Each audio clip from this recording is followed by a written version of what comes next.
Hello, everyone. I'm live now. I set everything up like usual. I set everything up. You can hear it already. I get everything ready, and then right before the stream starts, something happens. Right now, my microphone is really upset about a cord somewhere, and it keeps buzzing like that. It means something's not plugged in right, but I feel like it's one of those things that you just have to wiggle it around to fix it. I had everything set up, and now there's all these cords around because I was trying to figure out which one was the problem. Anyway, I just added some flavor to my water. I have to mix it up. So, hey, Ludmila.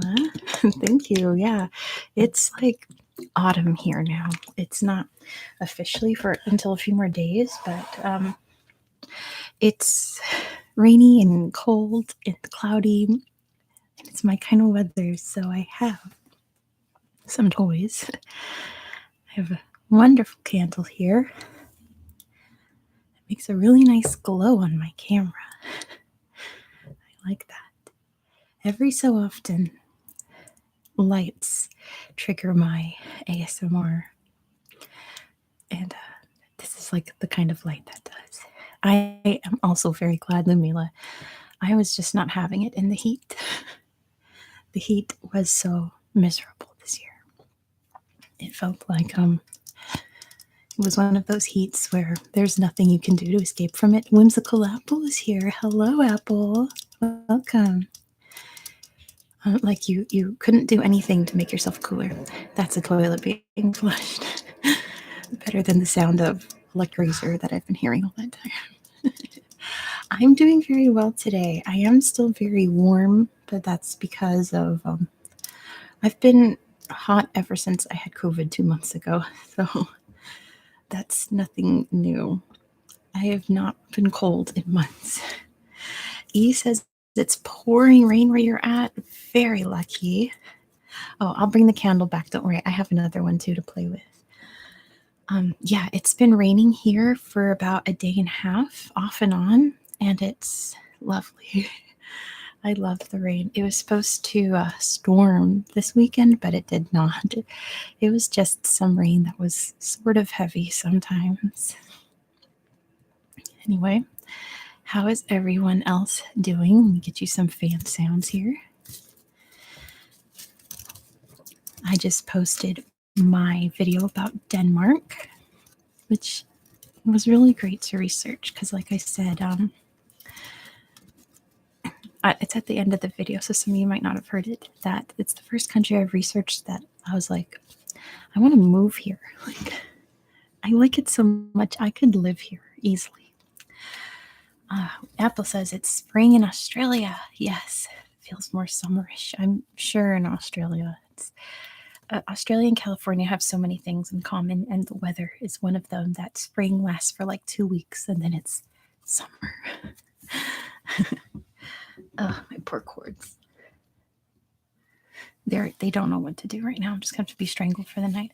I am also so excited for the fall, Ludmila. I am so ready. Have I watched the Trainwreck documentary on Netflix? Which one is that? I have not watched that. Right now, I'm watching Keep Sweet about, I just blanked on his name, Warren Jeffs. Because I don't know what it is. I enjoy documentaries about cults. I don't like reading about cults. I don't really watch a lot of YouTube videos about cults, but there's something about main documentaries about cults that fascinate me. I don't know what it is. So I'm watching Keep Sweet right now. And it's very sad, but very interesting. Learned a lot. I thought I knew everything about that horrendous organization, but apparently I've learned so much.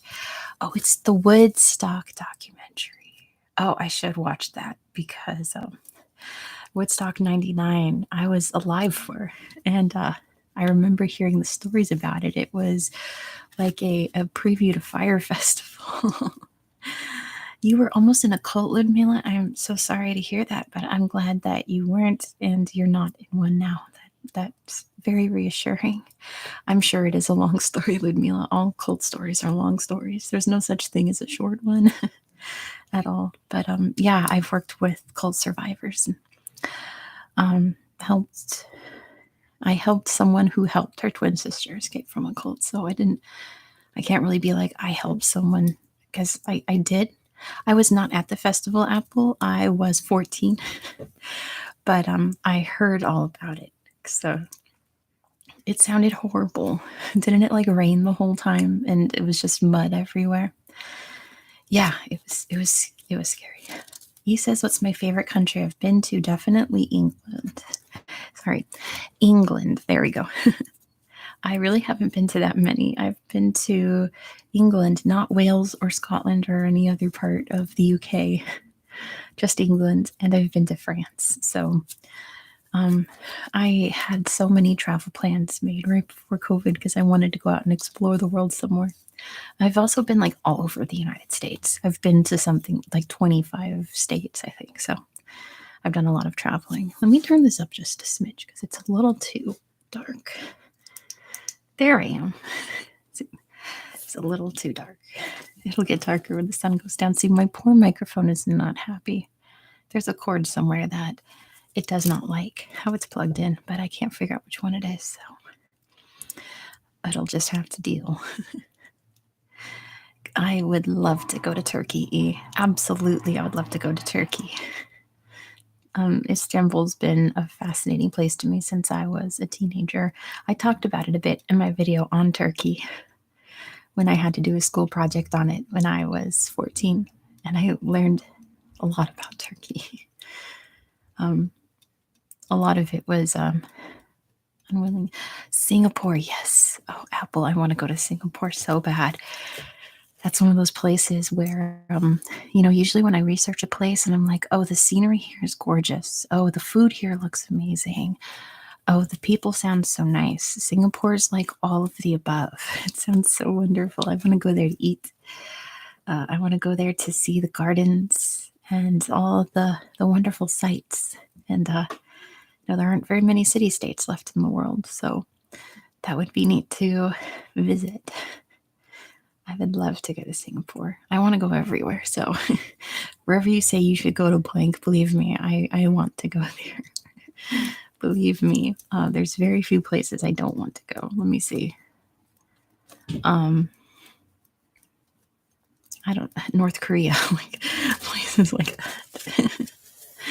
Anyway, who's ready for some trivia? I think we should play some trivia. Why did I leave my trivia book behind me? So now I have to take my headphones off because I'm being strangled. The weather is humid. That is true. Yes. I have heard that the weather in Southeast Asia, in particular, like the like Vietnam, Laos, that area there in Thailand, and then down into Malaysia, Singapore, that it's like crazy, crazy humid, which I don't know how I can handle because we don't have humidity where I live. It's maybe like 3 or 4 times a year we have humidity. Oh, Ludmilla's sensitive to heat. Yeah, I understand that. I am too. I get migraines in the heat, so I just have to be very careful. I could barely stand Florida humidity. It was actually humid the other night when I was watching that dog and I went out dog walking at like 10 p.m. And I realized, I was like, it feels like Florida outside. And I was like, oh, no. We're going back in. Like, I'm not going to be out here. It feels like Florida. 1 second. Let me take it off and grab this. My hair's a mess because I just showered and tried to let it dry and it's like not drying. And you know what? I just realized it's because it's not hot anymore. I can't rely on the heat to dry it for me. Well. Excuse me. Anyway. Who's ready for trivia? Yes, most countries. That's the thing is that, yes, it is very humid, but I'm the exception, right? I'm the exception to the humidity rule in that it's very rare to go to a place that doesn't get humidity. So it's just something to get used to when you travel, right? It's all good. All right, let's get into my big geography quiz book. I want to kind of explore some of the different topics in this one. There we go. We've got oceans and seas, languages, rivers and lakes, flags, natural disasters, mountains. And then there are I'm letting you guys pick up. So last time we did all the continents, except I think we didn't do Oceania, but as usual, the Oceania section is very hard. And then we did capital cities and historical geography. So the second half of this book, I'll repeat it again. Ludmila says natural disasters. That's a great idea. There's oceans and seas, language, rivers and lakes, flags, natural disasters, mountains. That, you know what, I may not have to stream on Mondays anymore because the dude I share a well with apparently does not work Mondays, and he's such a loud individual. Oh, and Noah's here says language. I think language too. And then there is like a little bonus section in here. Language sounds most interesting. Okay, we'll do language and then natural disasters. There's a bonus section where it's general knowledge, match the country to its hemisphere, tourism, and extra hard. And then the last quizzes are kind of like write-in ones, so I'm going to do those in an actual video for you guys. I'll do it along with you in a video. So let's start with language. Oops, I passed it. All right. Are we ready? Let's quiz. Here we go. Oh, and if you're new here, I should say, is it an astrology? It's a Sailor Moon shirt. So yes, it is astrology. It's nerdy astrology. If you're new here, there's no point system. There's no prize. You don't even have to answer if you don't want to. But if you do want to play along, just, feel free to guess. There's no wrong answers. That's incorrect. There's no bad guesses is what I mean to say. Every genuine guess, not like, the joke guesses are haha funny, but any genuine guesses means you're thinking rather than just saying, I don't know, and giving up. So feel free to play along, and whoever gets the answer right first wins. Wins a smile from me. It's all fun and games, says Apple. Yeah, totally. Okay. And then also, if you don't, basically, I can't not say that word all the time. If you don't want to play along and just want to be here for the vibes, that's also great, because I've been watching a lot of ASMR trivia videos lately. It's kind of a little obsession. So if you want to just chillax, there's that too. Question number 1. Here we go. For reals. Which European language is an official language of Macau alongside Cantonese? So which European language is the official language of Macau along with Cantonese? Ludmila got it right off the bat. It is Portuguese. Yes, Portuguese is the answer. And Apple got it too. Portuguese. Takashi got it. It's Portuguese. Great job. You guys know your colonial history. That's amazing. Or you just know a lot about Macau. Great job, you guys. Yeah. Oh, and also for spelling, if I can decipher what you're trying to say, you did it. You succeeded in communication. Question number 2. Khmer is spoken by 95% of which Asian country? Khmer is spoken by about 95% of which Asian country? Ludmila's on top of it tonight. The answer is Cambodia. Great job. The answer is Cambodia.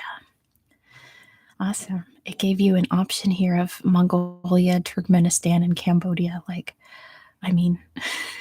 Those are vastly different countries. But yes, Cambodia is the answer. It also says here that it's also the world's largest alphabet with 74 letters. That's too many.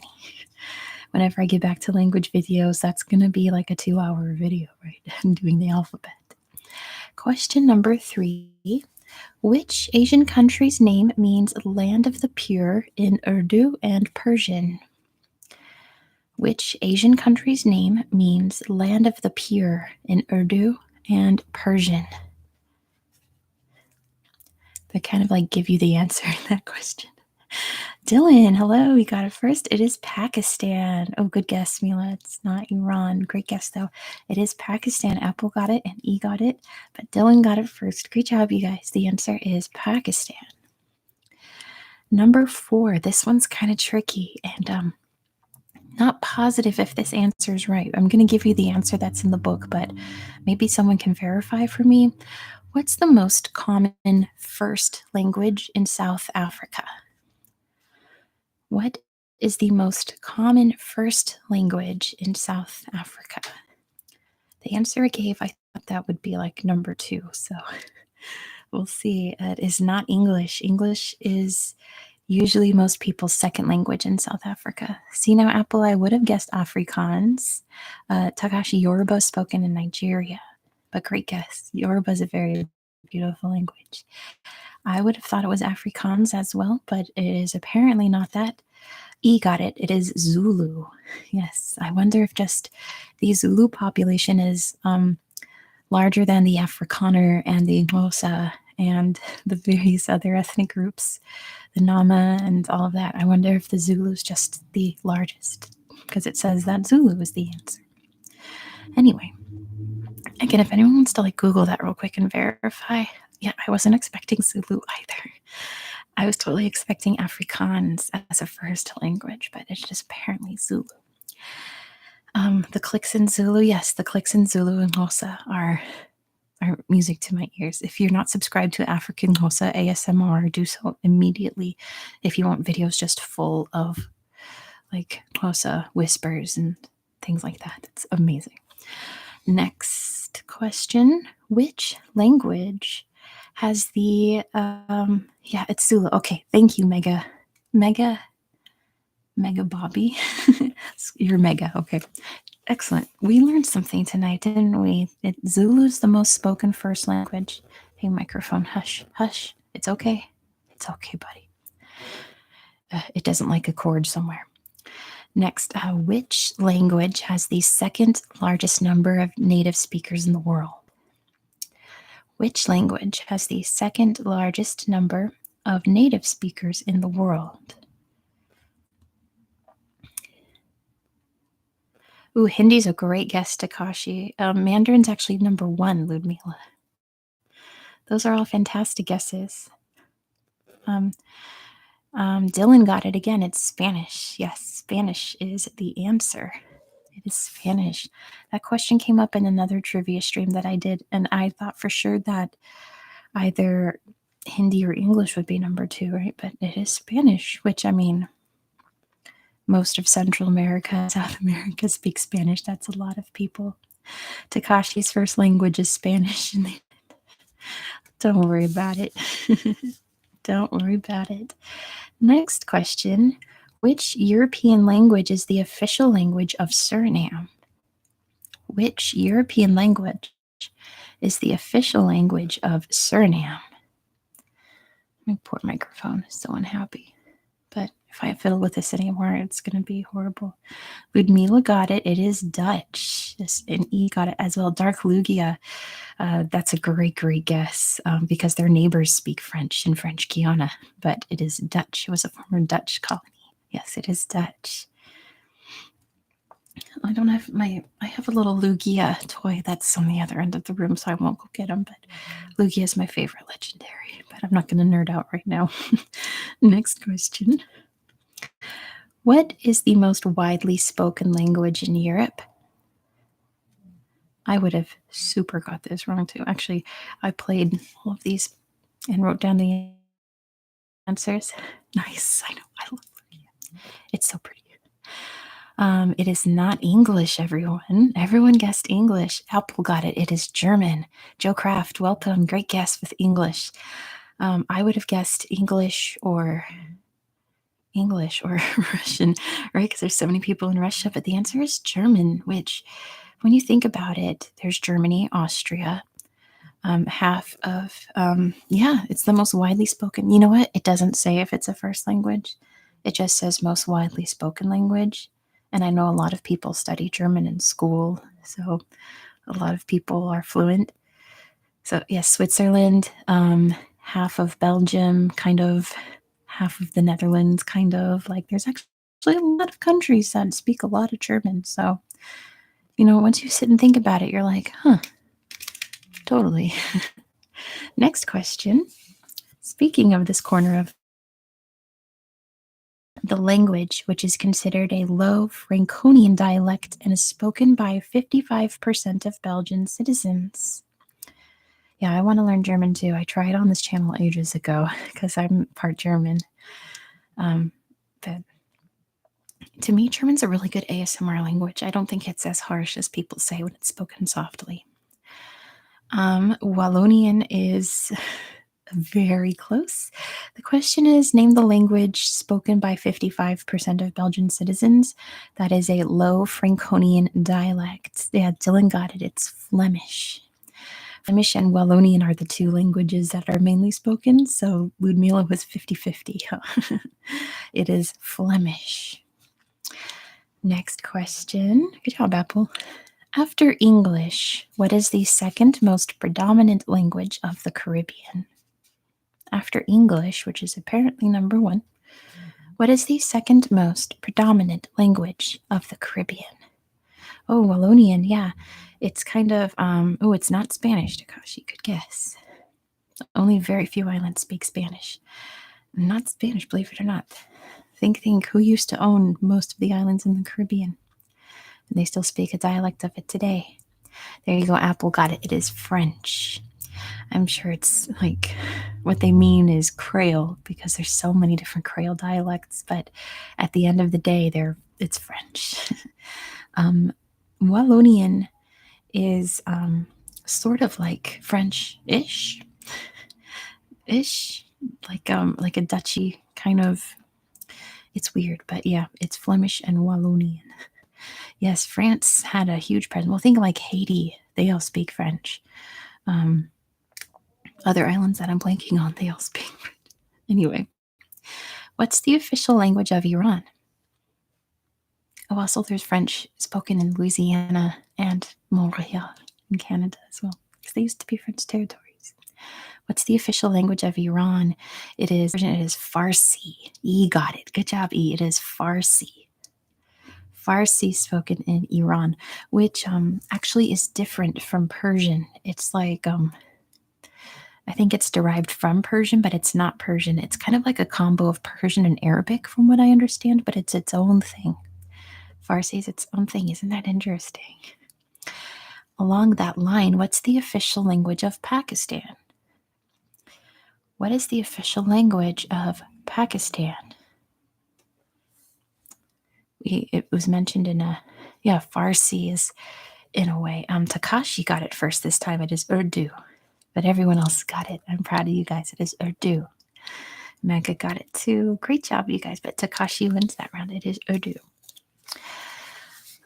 Quechua is spoken by which indigenous group from the Americas? Oh, Takashi knows someone in Pakistan. That's how you know. That's awesome. Quechua is spoken by which indigenous group from the Americas?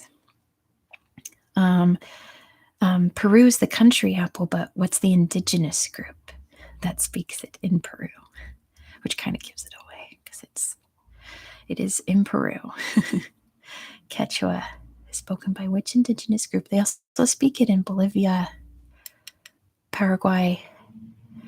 Mega got it. It is the Incas. Yes, the Incas. Amazonian's a bit broad, Ludmila, because there are hundreds of thousands of different Amazon dialects. It is the Incas. Mega gets that one first. Great job. What type of alphabet does Russian use? What type of alphabet does Russian use? What's the letters of the Russian alphabet known as? In English, Dylan got it first. It's Cyrillic.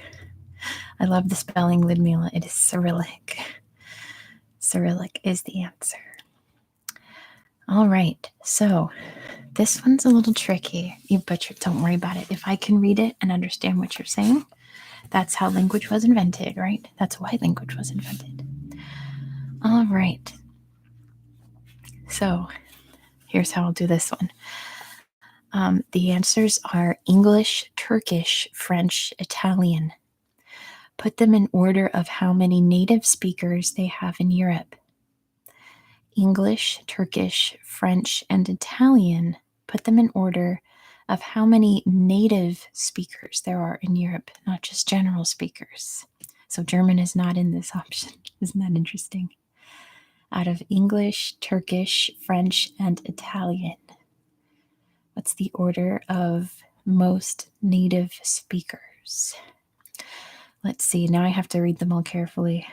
Ludmila, that's a no. Oh, you guys are so close, Lugia. Well, I mean, you're all going to be close. No so far to Lugia and Takashi. No one's got it yet. Nope, Dylan, good guess. Good guess, good guess. Good guess, good guesses, but so far no one's got the right combo. Nope, E, not correct. Let's see, who's going to get it? Nope, Mega. Nope, Takashi. I would repeat your answers, but then it's going to be just like a mush, mush, mush, mush of English, French, Turkish, Italian, or whatever. Let's see. So remember, your options are English, Turkish, French, and Italian. What's the order? Well, how about this? Let's go one at a time. What is the first most spoken native language in Europe? What's number one in the list? Just put what you think number one is. Nope. Meggie, you put Italian twice. Okay, so Lumila got it. It is French. French is number one. Okay, French is number one. Good job, B. French is number one.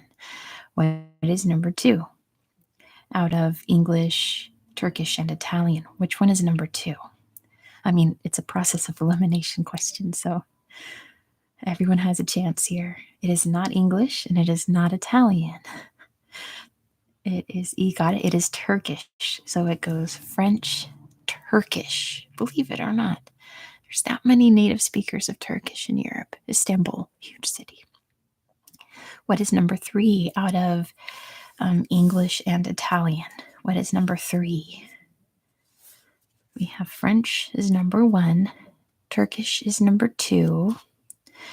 Yep, I'll give that to Mega then. Italian and then English. Yes, and Italian. You got it. Good job. There's more native Italian speakers than native English speakers. Isn't that interesting? And more Turkish native speakers than Italian native speakers. So interesting, isn't it?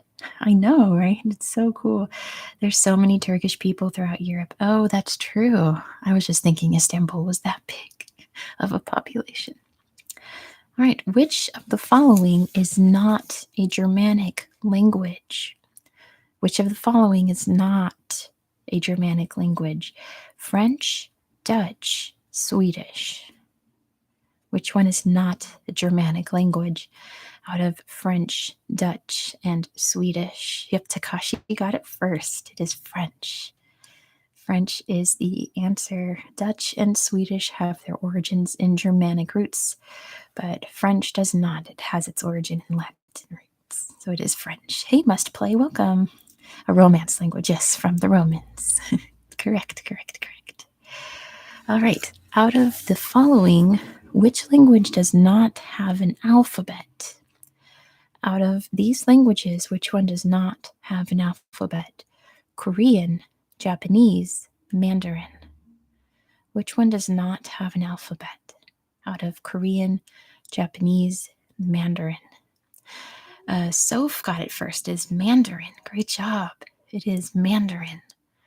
Yes, Korean and Japanese. Korean has a great alphabet.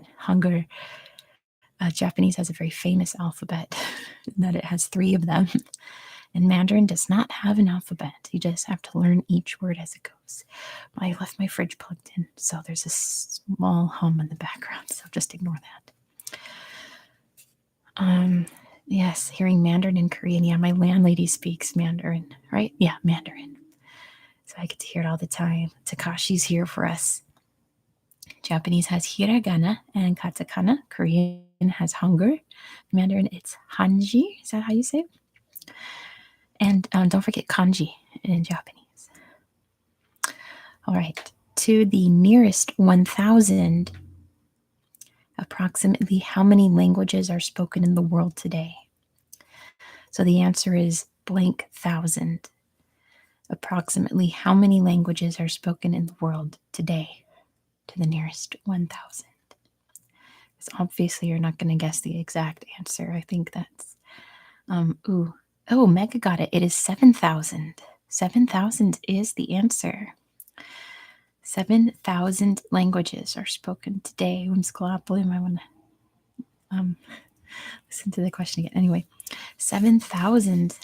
I think the exact is 7,100. How interesting. Around there.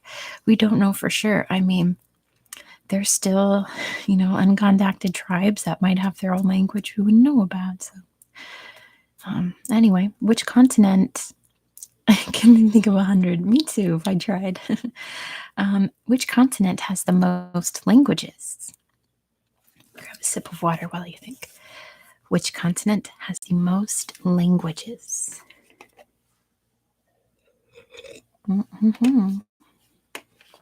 Takashi got it. It's Asia.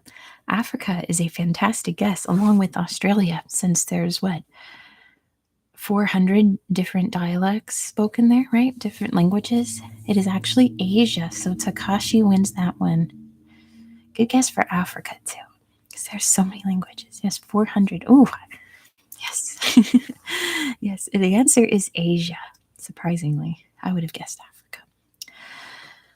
Most historians believe that the writing form of languages originated from which civilization? Most historians believe. I'm not sure that's true. That might be worth guessing. It's Kamal guessed. A lot of you guessed Africa. Kamal guessed Africa. Must play guessed Africa. I have found some questions in here that were wrong. So, not the Phoenicians and not the Ethiopians. Soph got it. It is Mesopotamia. Mesopotamia is the civilization where written language began. Phoenicians would have been where the English language originally began. Aramaic is where the Eastern, various Indian and Urdu and a lot of other languages in that area come from, but where the first actual writing form came from, Mesopotamia. Great job, Soph. Yes, they have the Epic of Gilgamesh, the first, the oldest poem we have that survives. Mega says in Australia they have 250 indigenous languages and 800 dialects. That's too many, but that's great. Last question, halfway of the dialects. Yeah, last question of the language section. What is the second most spoken language in Canada? What is the second most spoken language in Canada? It's a lot of tongue. Okay. Takashi got it. It's French. Oh, everyone got it. French. Everyone got that one. That's awesome. Great job, you guys. The answer is French. Great job. Great job. All right. So next we're moving on to natural disasters, and then I'll let you guys pick in Quebec. Yes. And various other parts of Canada too, because, you learn it in school so that you can communicate with half the country. Quebecois, says so. Yes, exactly. All right. We are on to natural disaster. Baguette, oui, oui. Natural disasters. All right, number one. In 1923, there was a massive earthquake that struck Tokyo, killing 99,000 people. The earthquake, however, was not responsible for killing most of the people. What was responsible? So in the 1923, it has a name, I forgot what it was. I want to say the Tohoku, but that's the 2011. It was not a tsunami, folks. That would have been my guess. It was not a tsunami. That was definitely the 2011 earthquake, though, for sure. Not a landslide. So, great guess. These are all great guesses because any of them could happen, right? There's no bad guesses in this one unless you pick like Godzilla or something. Must Play got it. It was fire. Yeah, the 2011 earthquake had a lot of similarities to the 1923 one in terms of just how much was destroyed. Must Play wins that one. Hey, oh, Joseph is Doomchita. Cool. I'll call you Joseph now. That's easier to say. Welcome, welcome, welcome. So good to see you. The answer it says is firestorms, which sounds very scary. Anyway, it's sort of like in the nuclear bombs in Nagasaki in particular, the fires that started because the bomb killed more people than the actual bomb. Isn't that like, wow, especially in Nagasaki? Nuclear disaster. There was no nuclear energy in 1923. Okay, this one I had to look up, and I didn't find a lot of information on it, so I don't blame you if you get this wrong, but the explosion volcano in 1669 caused a local war. I couldn't find the actual name of the war, but I found some conflict. Yeah, gosh, it's same, Kamal, same. The explosion of which volcano in 1669 caused a local war? Poor microphone. You're okay. You're okay. You're okay. Hush. Oh, Krakatoa is a great guess. That was 1884, and it wasn't a war. It was just a big boomer. Actually, oops. Never mind. It's not that year. And also, there's a question about what year Krakatoa exploded, but it's not 1884. I got it wrong, I promise you. Greece, very close. Italy, yes, Lugia, it is in Italy. There's quite a few volcanoes in Italy that are very active. Mega got it. It was Mount Etna. Yes, Mount Etna was the volcano which apparently caused a war. So I tried to look up to see what the heck, right? And from what I read, the pyroclastic flows were coming down the mountain, which is what wiped out Pompeii, was the pyroclastic flows. So they were trying to divert it to go to another part of the island, but the people on that part of the island didn't want it either, so there was some conflict. I don't think it was a full-on war, but people were like, please, we don't want lava in our town. Please don't divert it this way. I didn't read how they were going to divert pyroclastic flow, which is fast and dangerous and deadly, but anyway, that happened. All right, where did the worst ever earthquake in terms of human life lost occur? The early Benton, when 830,000 lost their lives in 1556. Oh, I should have waited, Ludmila. 1556, because Chile was actually, wait, that might be coming up later. I don't want to talk too much about it. Not Portugal, not Peru. Great guesses. Portugal had a very famous earthquake. Not Alaska. This is 1556. So, Mega, if there was an earthquake, Soph got it. It is China. If there was an earthquake then in Alaska, we probably wouldn't have any records of it. Yes, China is the answer. China, surprisingly, has had the biggest earthquakes with the most loss of life. So, massively so, by a grand scale. I learned that from one of the geography atlases I was doing. There was a page on natural disasters. I was like, holy moly, people got wiped out in China. The largest known tsunami occurred in 1971. Where did this monster wave occur? The largest known tsunami occurred in 1971. Ooh, Alaska's a great guess. I love Shutdown, Joseph. I did not like it at all. It's not Japan. That would have been my guess. It's not Thailand, Caroline. Shutdown is, I did not like it at first. Now I love it. It grew real fast on me. I love Shutdown. Yeah. Think outside the box. It's not a country that you usually hear about tsunamis. Lugia got it. It's the Philippines. Yes, good job, Dark Lugia. It is the Philippines is the answer. The tsunami in 1971 caused a lot of political turmoil. You're all putting in fantastic guesses. Don't be embarrassed if you're like, oh darn, I got it wrong, because those are all extremely, extremely valid guesses. Yes, it is the Philippines. So, which year did the island of Krakatoa explode? I actually said the wrong year a minute ago. Which year did Krakatoa explode? That's bad because I did a whole video on this explosion of Krakatoa when I covered Indonesia. Takashi got it. It's 1883. Yes, 1883. I thought it was 84 too, Joseph and Lugia, but it's apparently 83. I don't know how I remembered that wrong. And everyone else did too. 83. 1883. I know, just off by 1 year. The biggest, I think the biggest volcanic explosion of all time, right? And one of the biggest explosions of all time. The sound wave went around the world 5 times. It did. And yeah, Ludmila, it did have a big boom boom back in ancient times, but it wasn't nearly as big as that big boom boom. Krakatoa collapsed completely and it's slowly starting to grow itself back up. All right. This one, yeah, true. This one I've never heard of. So if anyone gets this, I will be very proud. What is the name of the earthquake that erupted in Iceland in 1783 that killed 20% of the island's inhabitants and opened an 18-mile-long fissure? So now I read about this earthquake when I researched Iceland. I didn't know it had a name. If Reykjavik is a great guess, it is 2 syllables, I'll tell you.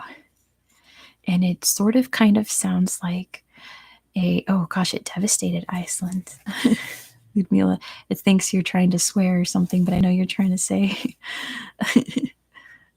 random Icelandic. It is 2 syllables. It kind of sounds like the name of a Norse god.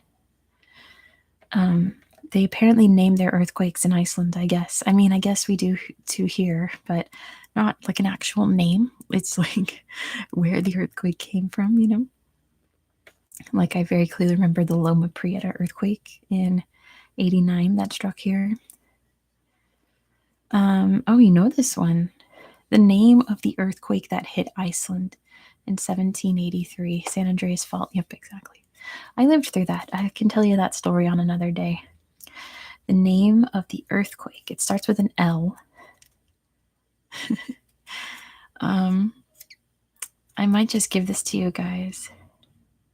How funny. The other options include Valdivia and Tohoku, which are names of other earthquakes from history. Kamal, I'll give that to you. It's called Laki, which sounds like Loki. It's apparently named Laki. That earthquake devastated Iceland because they were already going through some really bad economic hardships, and then they got slammed with that. And yeah, that really set them back really far. Next question. Ooh, this one's interesting. Which scale is used to categorize hurricanes by their wind speed? So, you know, you have like category 5 hurricane, category 4, 3, 2, 1. What's the name of the scale used to measure it? I'll give that to you, Lugia. It is Saffir-Simpson scale. Yep, you knew it. Saffir-Simpson scale. I figured that was just an autocorrect. Fujita is actually an option on here, Ludmila. I think that measures typhoons. And then it also has the Richter scale as an option, which measures earthquakes.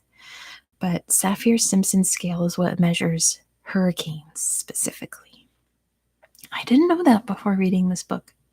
I mean, I assumed that through process of elimination, but very interesting. What type of natural disaster wiped out entire villages in Iran in 1972? Right, Takashi? You can learn so much more just on your own than going to school. What natural disaster wiped out entire villages in Iran in 1972? And I'll give you a hint, it is not what you expect. It was not an earthquake, Ludmila. That would have definitely been my guess because Iran's had some monster earthquakes. Not a cyclone, that would be kind of weird. Not a sandstorm, Caroline, or a dust storm. You're kind of sort of on the right track. Not a tornado, wouldn't that be interesting, Ludmila? If they had I think tornadoes only exist. Hey, Mega got it. It was a blizzard. It was a blizzard that hit it. Because, you have to remember that northern Iran is very snowy. So a blizzard wiped out the villages. Isn't that interesting? In Iran. I know, Lugia. It was a blizzard. Because they have like ski resorts and stuff in Iran. Isn't that wild? It's not, you don't associate snow with Iran, but it's there. In 1976, a 7.8 magnitude earthquake struck, killing over 240,000 people. In which country did this disaster occur? Which country was the victim of a 1976 earthquake that was 7.8 magnitude? Chile is a fantastic guess, but it is incorrect. That was my guess for sure. But your hint there is, yeah, maybe. I was going to say your clue there is that it killed 240,000 people, which means, hey, Frederico, Argentina is also a fantastic guess because they get some crazy earthquakes too down there. Yeah, Tangshan, Mega. Wow, you were on it with the earthquakes. It is a Sailor Moon shirt, Caroline. I love Sailor Moon. It was in China, which when you said Taiwan, Lugia, I was like, wait, what if it was in Taiwan? But Tangshan sounds about right, Mega. So yes, it was in China. China always has huge earthquakes with massive loss of life. It's they should probably look into that. Next question. The highest magnitude earthquake occurred on the 22nd of May in 1960, but which country was unfortunate enough to house this? It's a weird question. Which country was struck by an earthquake? Yep, Ludmila got it. It's Chile. Yes, we finally got to the Chile earthquake, folks. It was Chile. What wasn't it, like a 9.1 in Valdivia? Yes. Wasn't it a 9.1? I want to say it was just slightly bigger than the Tohoku earthquake in 2011. I would have never gotten that. Oh, really? Yeah. Chile has had. It was huge. Yes. It was a big boomer. Well, not a boomer. That's a volcano. It was a big shaker. I am here in California, we have to be prepared.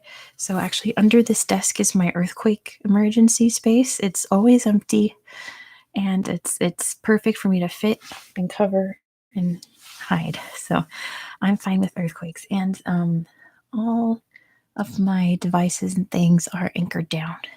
That's what you're supposed to do here in California, so that nothing falls over. Anyway, next question. Which country did one of the worst typhoons ever occur in 1959, where approximately 5,000 people lost their lives? That's your hint is typhoon, right? Not the Philippines, Ludmila. Great guess, though. You're in the right. The typhoons only hit so many countries. Not the Philippines, but great guess. Which country did one of the worst? Not Taiwan, not South Korea, not India, Lloyd. Great guess. Caroline got it. It is Japan. It was Japan. Japan has just like top-notch natural disasters happen to them. Yeah. It was in Japan, their worst typhoon. And one of the worst, Takashi, Japan is everything. What caused the Pan American Airlines aircraft to crash on the 8th of December, 1963? Remember, it's a natural disaster, so don't say like bomb or something like that. Hold on, I kind of moved my mouse out of the chat. It's covering up your names. There we go. What caused an airplane to crash on December 1963? Tornado's a great guess, Ludmila. Not a hurricane. There might have been some kind of tornado or hurricane involved, but it doesn't mention that in this. Let me grab what? Actually, no, I want to grab my water. Ludmila got it. Thunderstorm. Well, it's lightning, right? Must play got it too. Lightning and thunder. Thunder is the sound that lightning makes. So lightning is what hit the plane and crashed it, which sounds terrifying. That's why you're not supposed to fly into lightning storms. But yeah, Lightning, that's scary. Mega, this one's an Australian one for you. Cyclone Tracy almost destroyed which Australian city on Christmas Day in 1974? Yeah, I think they have extra protection nowadays. That's true, Lugia and Ludmila, yeah. But like lightning that hits your plane that makes you crash is very scary. It's one thing if it's a plane error or a pilot error. It's another if it's something that you can't control. Not Brisbane. Good guess. Yep, Mega got it. As I expected you would. It is Darwin. Hey, Nark, welcome. I saw your comment on my new video. That's okay, Joseph. You're allowed to zone out. It's ASMR. Gotta love Darwin. It sounds like the random wacky sort of town in Australia that's like different from all the others because it's so far away from all the rest of it. Yes, it was Darwin. Okay. Here's another number one. I really don't like number ones, but I'm going to give it to you anyway. Darwin always comes in. True. What are the odds of being struck by lightning in your lifetime? The answer is 1 in what thousand? The odds are 1 in blank thousand. What are the odds of being struck by lightning in your lifetime? 7,000 is a good guess, not 100,000. That's 100,000. No. Oh, everyone's guessing. Hey, Avelia. It is not 100,000. 18,000 is a very good guess, Joseph. You're the closest one so far.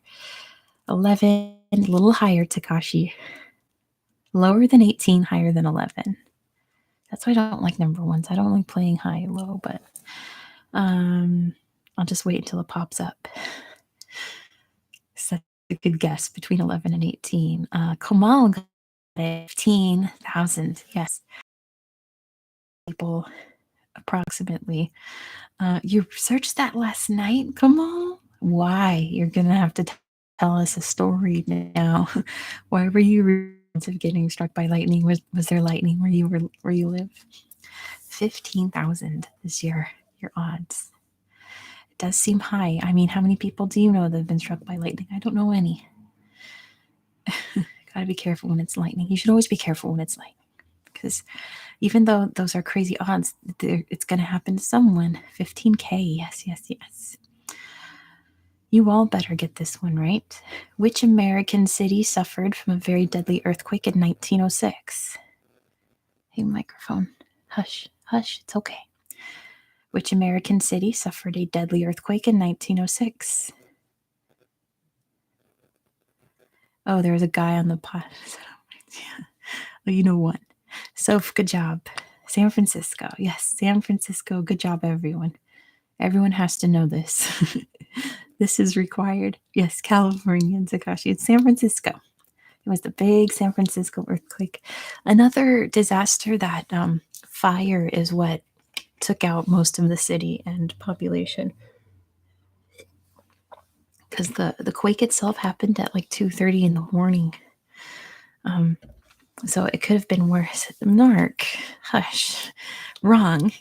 This is my time to shine, okay? Yeah, there's one hill I used to go and hang out in Alamo Square, and then I found out it was created because it was a mass grave from the earthquake. So I don't hang out there anymore, even though it's a lovely little park. It has a dog park, so I like to go watch the dogs. But I don't hang out there anymore because that's really creepy. You read the I Survived book, Joseph. Awesome. Oh, I should say I'm gonna get some choose your own adventure books for the next live stream. So we're gonna have survival adventures. Takashi, where are you from if you want to learn US history? Because it's in my opinion, it's not as interesting as other countries' histories, but it is interesting nonetheless. Let me see how many more. Okay, there's 4 more questions in this. What's the name of the disease that is estimated to have killed over 50 million people in the early 20th century? Oh, I'm glad, Joseph, you're excited. Takashi's from Argentina. Gotcha. Lloyd got it. It is the Spanish flu, even though, of course, the name is a misconception.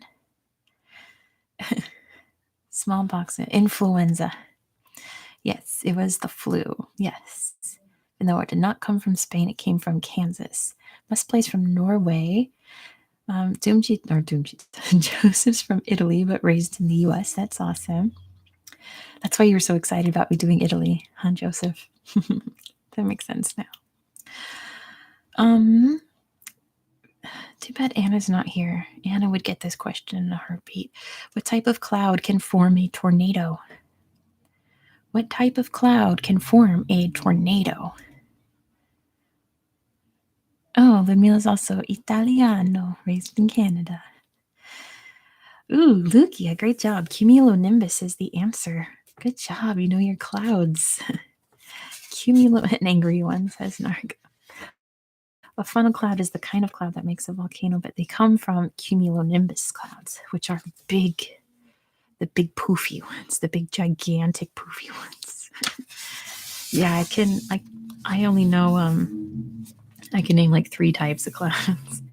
Luke, his family's from India, but born in the US. Well, let's go. Interesting. All right. The distress call Mayday is globally used in radio communications to signal a life-threatening emergency. From which language does this word come from? Kumal's from India, raised in India. Straight up Indian. A lot of people raised in America. That's true. Well, I mean, it is like evening in America right now, so. What language does the emergency term Mayday come from? And if someone can give me the actual word, that's like a bonus in the original language. It is not English, Takashi, believe it or not. It is not English because it doesn't have to do with the actual May Day. Not Greek. Fantastic guess, Ludmila. It's not Greek. It comes from, the language it comes from Latin. It's not Spanish. Not Dutch, Frederico. Mega got it. It is French. I'll write it in the chat what the actual word is.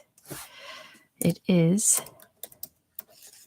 I only know this because of the French that I speak.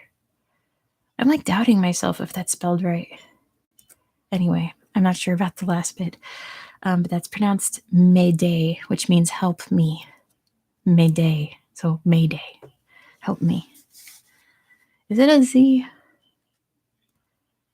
I want to say it is because it's present tense. Anyway, Mayday is how you pronounce that. Isn't that interesting? It means help me in French. Mayday or aidez-moi. Mayday. Americans being so lazy. Mayday. Well, it's pronounced just like Mayday. So Mayday, Mayday, became the code word. Frederico says we learn something new every day, and that's just correct, isn't it? I love learning. You would have guessed Celtic, says Kamal. How interesting. Yeah. Oh, Mayday. Pretty sure it is a Z. I don't know why I'm doubting myself. It's present tense. But that means help me. Aidez-moi or Mayday. Last question, and this is an easy one if you know your European history. Narc is French and didn't know a day? It is easy. Yes, I remembered. What year did the Great Fire of London occur? What year did the Great Fire of London occur? This one's easy because it's like an easy to remember year. So it's like a fact you can learn and memorize and have it in your head for the rest of your life. Got it for 1666, yes. I learned that from Library of Whispers. She was reading a book about the Great Fire of London. I was like, oh, got it for life. 1666, easy to remember. Yep, 16666. Yep, exactly. Although that has nothing to do with it. All right, that was the end of the natural disaster section. You guys are doing fantastic. So your other categories you can choose from are oceans and seas, rivers and lakes, flags, and mountains. And then we'll go on to like the harder ones. Joseph, 2022.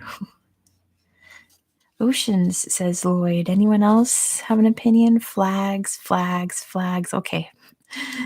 I guess flags is the winner. We love flags in this house. I know I did that poll on like which book should I read next, and the flags one was like the biggest. You didn't hear Joseph? Well, I'll read them again after we do the flags, because apparently we're doing flags. Everyone wants flags. So, which is the only flag that's neither a rectangle nor a square? This is a great category for flag nerds because all the flag nerd questions are in here that all the flag nerds know. Which is the only flag that's not rectangle or square? Federico got it first with Nepal. Yes. Nepal is the answer. Who can tell me what it's shaped like? Yeah, we do have smart people. That's what I love about my. Oh, yep. Joseph, great job. 2 mountains. Yes, exactly. I love that my subscribers are so smart. I absolutely love that my audience is incredibly, incredibly intelligent. 2 triangles. Yep, you guys are so smart. I'm so proud of all my viewers. Next question. Now this says, okay, I'll read it. You get it from me? Stop.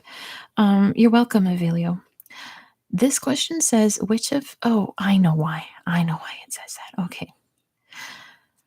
Out of these options, which flag has a dragon on it? Mongolia, Ethiopia, Micronesia, or Bhutan?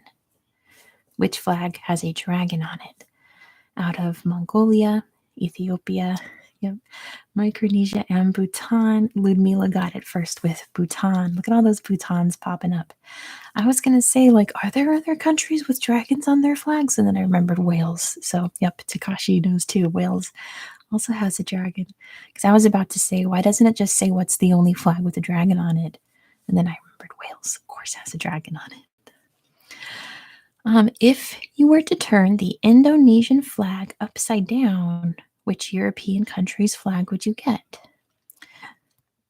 Mega is Welsh and Australian. That's so cool.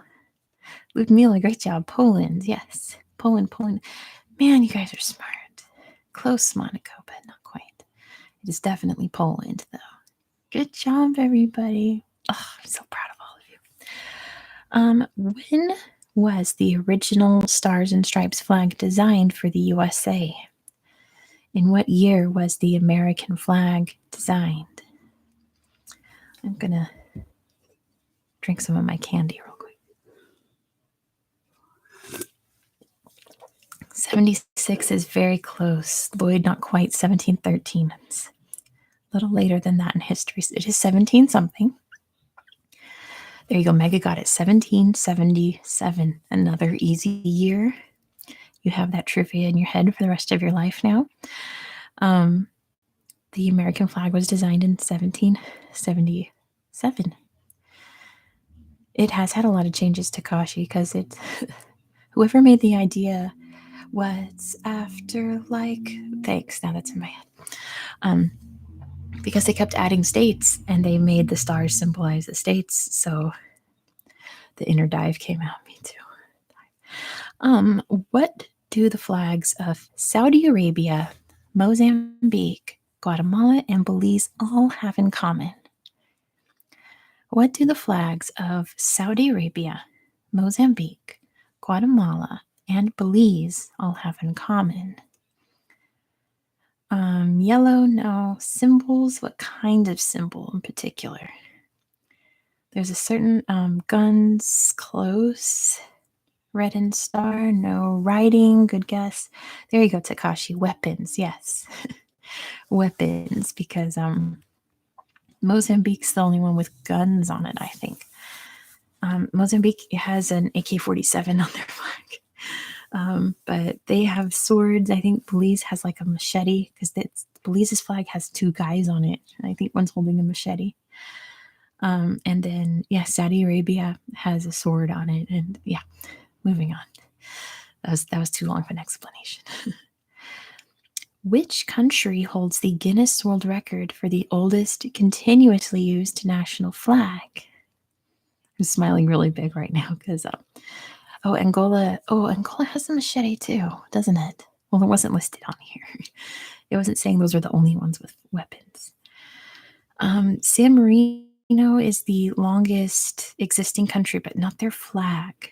Norway is a fantastic guess, Mega. Takashi got it. It's Denmark, which I just put out a video today about Denmark where I say this fact.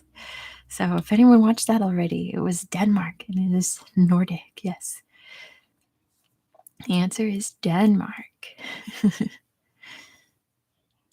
And yeah, I tell the story of, oh, hey, Halfley, you just watched it. Awesome.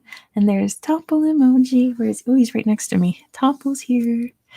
Topple's always here. Yes, I learned a lot about Denmark. I'll have a little whispered Denmark video for you guys tomorrow, too. And then, you know what I'm filming tonight that's going to be out? I'm actually going to premiere it so we can chat during it. I'm filming this tonight, you guys. Wish me luck. Yeah, it fell from the sky before a battle. There's some kind of story there. Your post-work cleanse, perfect. I like to hear people's routines when they watch Mother Russia. Yes, comrades. Good luck, thank you. Yes, Russia's coming on Wednesday, and I'll premiere it. So 6 o'clock my time, you can chat with me. Prepare for the, oh, believe me, I am prepared for the comment section. Anyway, who is from Chile? Wasn't there someone here from Chile? I know there was Argentina, but didn't someone say they were from Chile? What are the 3 colors that are on the flag of Chile? Takashi, this one's all you, dude, because you're in Argentina and right next door. What are the 3 colors that appear on the flag of Chile? Ludmila got it first. Red, white, and blue. And then there's Takashi. Blue, white, red. Blue, red, white. Red, white, blue. Red, white. Same difference. It is red, white, and blue. From 1815, in Texas, it's shorter star party. Yes, Avilio, I'm excited about Russia's geography. My favorite lake is in Russia. There it is, bubble. From 1815 to 1830, the flag of this country was just a white flag. What country was it? Houston, Texas, baby. You guys are making me sing all my favorite songs. France, yes, Ludmila, it was France. I didn't know it when I started this. I thought it would be like Japan, but it was France. Just a white flag, I know. Which is kind of funny considering all the... Didn't France have a bunch of gold patterns on it, though? At one point, they had a fleur-de-lis flag prior to the revolution. But yeah, the white flag was just... Oh, you know why? 1815 was because of Napoleon. They're like, we're sorry. We give up. We apologize for that. He's gone. Don't worry. And they went back to the tricolore. Do I listen to Purple Kiss or Pink Fantasy? Of course I do. I love Purple Kiss. The nerdy song right now is everything, but I love Zombie, baby, baby, baby, baby, baby, baby. How many stars are on the Chinese flag? And where is Pink Fantasy right now? It's been a while since they came back. I hope they're okay. How many stars are on the Chinese flag? Ooh, Ludmila, good job. It is 5. Ooh, you guys knew it. 5. Good job. Good job, everyone. When I played this, I guessed 4 because I was thinking of the little arc. I forgot about the big one in the corner. So 5 is the answer. Good job, you guys. This one's another number. Chugoku. Yes, that's the Japanese name for China. Afghanistan holds the record for changing its flag the most of all countries. How many times has it changed its flag? It's another number one. We'll play high-low. Ludmila's got NASA Wi-Fi. A little lower than 27, lower than 69. Jack, much lower than 78. Lower than 28. You guys all guess super high numbers. Higher than 14 and 19. Higher than 12, Heffley. It's in the 20s, I'll tell you that. It's in the 20s. And I'll give you that and see who gets it first. Just start putting in numbers, folks. That's why I don't like these number ones. Because now everyone's just guessing random. I'm waiting for it to pop up. No one's put it in yet. There we go. Lugia got it first. 25. They've changed their flag 25 times. Most recently in 2021. They changed it 25 times. Which Caribbean flag features a sunrise? Not Asian flag, Caribbean flag. Which Caribbean flag features a sunrise? What country? Australia. Afghanistan. Antigua. Yes, Antigua and Barbuda has a big old sunrise. I saw it at the Queen's funeral. St. Vincent and Grenadines has diamonds on it. Yeah, I saw all the Commonwealth flags at the Queen's funeral, and I could excitedly name them all. And Antigua and Barbuda, like, it's really prominent. It was really like sticking out there. But yeah, Antigua and Barbuda. How many?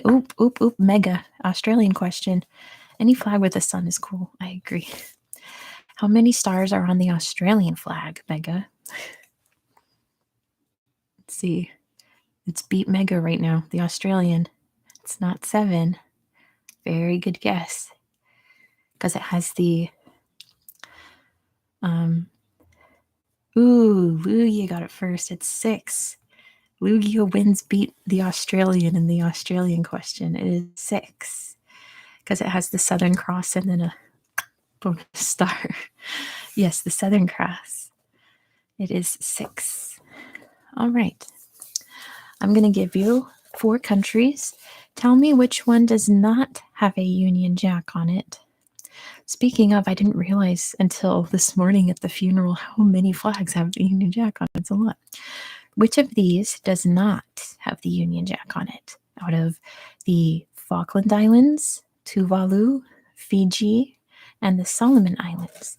The Union Jack is the nickname for the British flag. New Zealand red, Australia white. That's true. Ludmilla got it first. It's the Solomon Islands, which I could have sworn they had a Union Jack, but I must have remembered their flag wrong. It is the Solomon Islands. Aren't they a Commonwealth country still? Hey, Krellian was just watching my videos, and now you get to watch me live do some trivia. Yeah, that flag is... Apparently when it's at sea, it's nicknamed the Union Jack, but everyone calls it the Union Jack. There are so many countries that still have that on their flag, including Australia and New Zealand. What's this? No, okay, I skipped a question, but we'll just do this one. What's the study of flags called? What is the study of flags called? What's the fancy term for flag nerds? Joseph was brushing their teeth. It does start with the V. Ooh, Frederico, bravo. Vexillology. And Mega got it. Yeah, you'd think it would be flagology or flagophilia. It is vexillology. In Spanish, it's vexillologia. Vexillologia. I don't know in English, yeah. Triviology. Yes. I wonder if that must be a Greek root word? I'm not sure. I've never heard of the word vexillology before getting this book. But yeah. True or false? American law states that if the flag is no longer a fitting emblem for display, it should be burnt. True or false? If the American flag is not fit to fly, you have to burn it. Yes, Narc, it's true. Oh, man. You got to stop saying the K-pop songs because I'm going to start singing them. It is true, folks. There's like, I'm sure it's like this in every country, but there are so many rules for the American flag. If it somehow falls and touches the ground, you have to burn it too because it's considered like done at that point. There's so many different rules for the American flag. And like I said, I'm sure other countries are the same with like very complex flag rules. Also at the funeral this morning, when they lowered the flags down to the ground as the Queen's casket was passing by, I was like, no. But then I realized that that's probably just an American thing. Because in America, you cannot do that with the flag. You cannot let it touch the ground like that and continue to use it. Speaking of the American flag, how many red and white stripes appear on the U.S. flag? Joseph, stop. How many red and white stripes appear in the U.S. flag? Ludmila got it first with 13. Heffley got it too. 13. 13. So as an American, I can tell you that the stripes represent the original 13 colonies. So that is why there are 13 stripes on it. Yes, for the 13 colonies. That is what they represent. What's special about the flags of Switzerland and Vatican City? Drilled it in our heads from birth. Isn't that true? The American schooling system. They force all that into your head. Not across other countries. Ludmila got it first. They are square flags. They are perfectly square. That's a rectangle. I can't make a square. They are square-shaped flags, yes. What type of animal is on the Colombian coat of arms?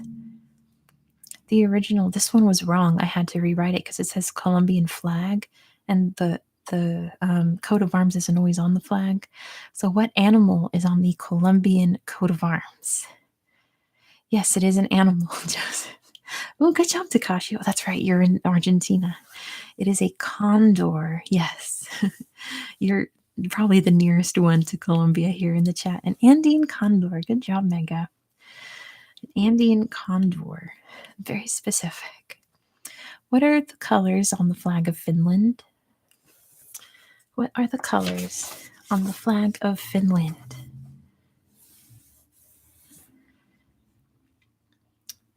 There's Takashi got it first. Blue and white. Blue and white, blue and white, blue, white, blue, white, blue and white. Good job. Hey, Jacob. Welcome.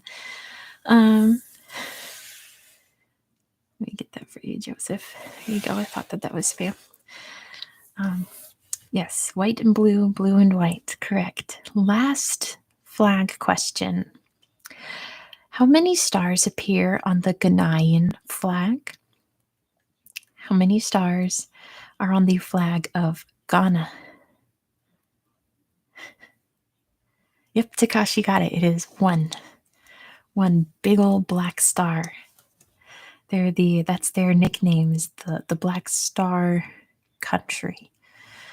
And that star represents the fact that they are the first African country that was colonized that retained independence. It is a trick question. They have one big old black star. I know, like, in the capital city, their main area with all the statues and monuments is called Black Star Square.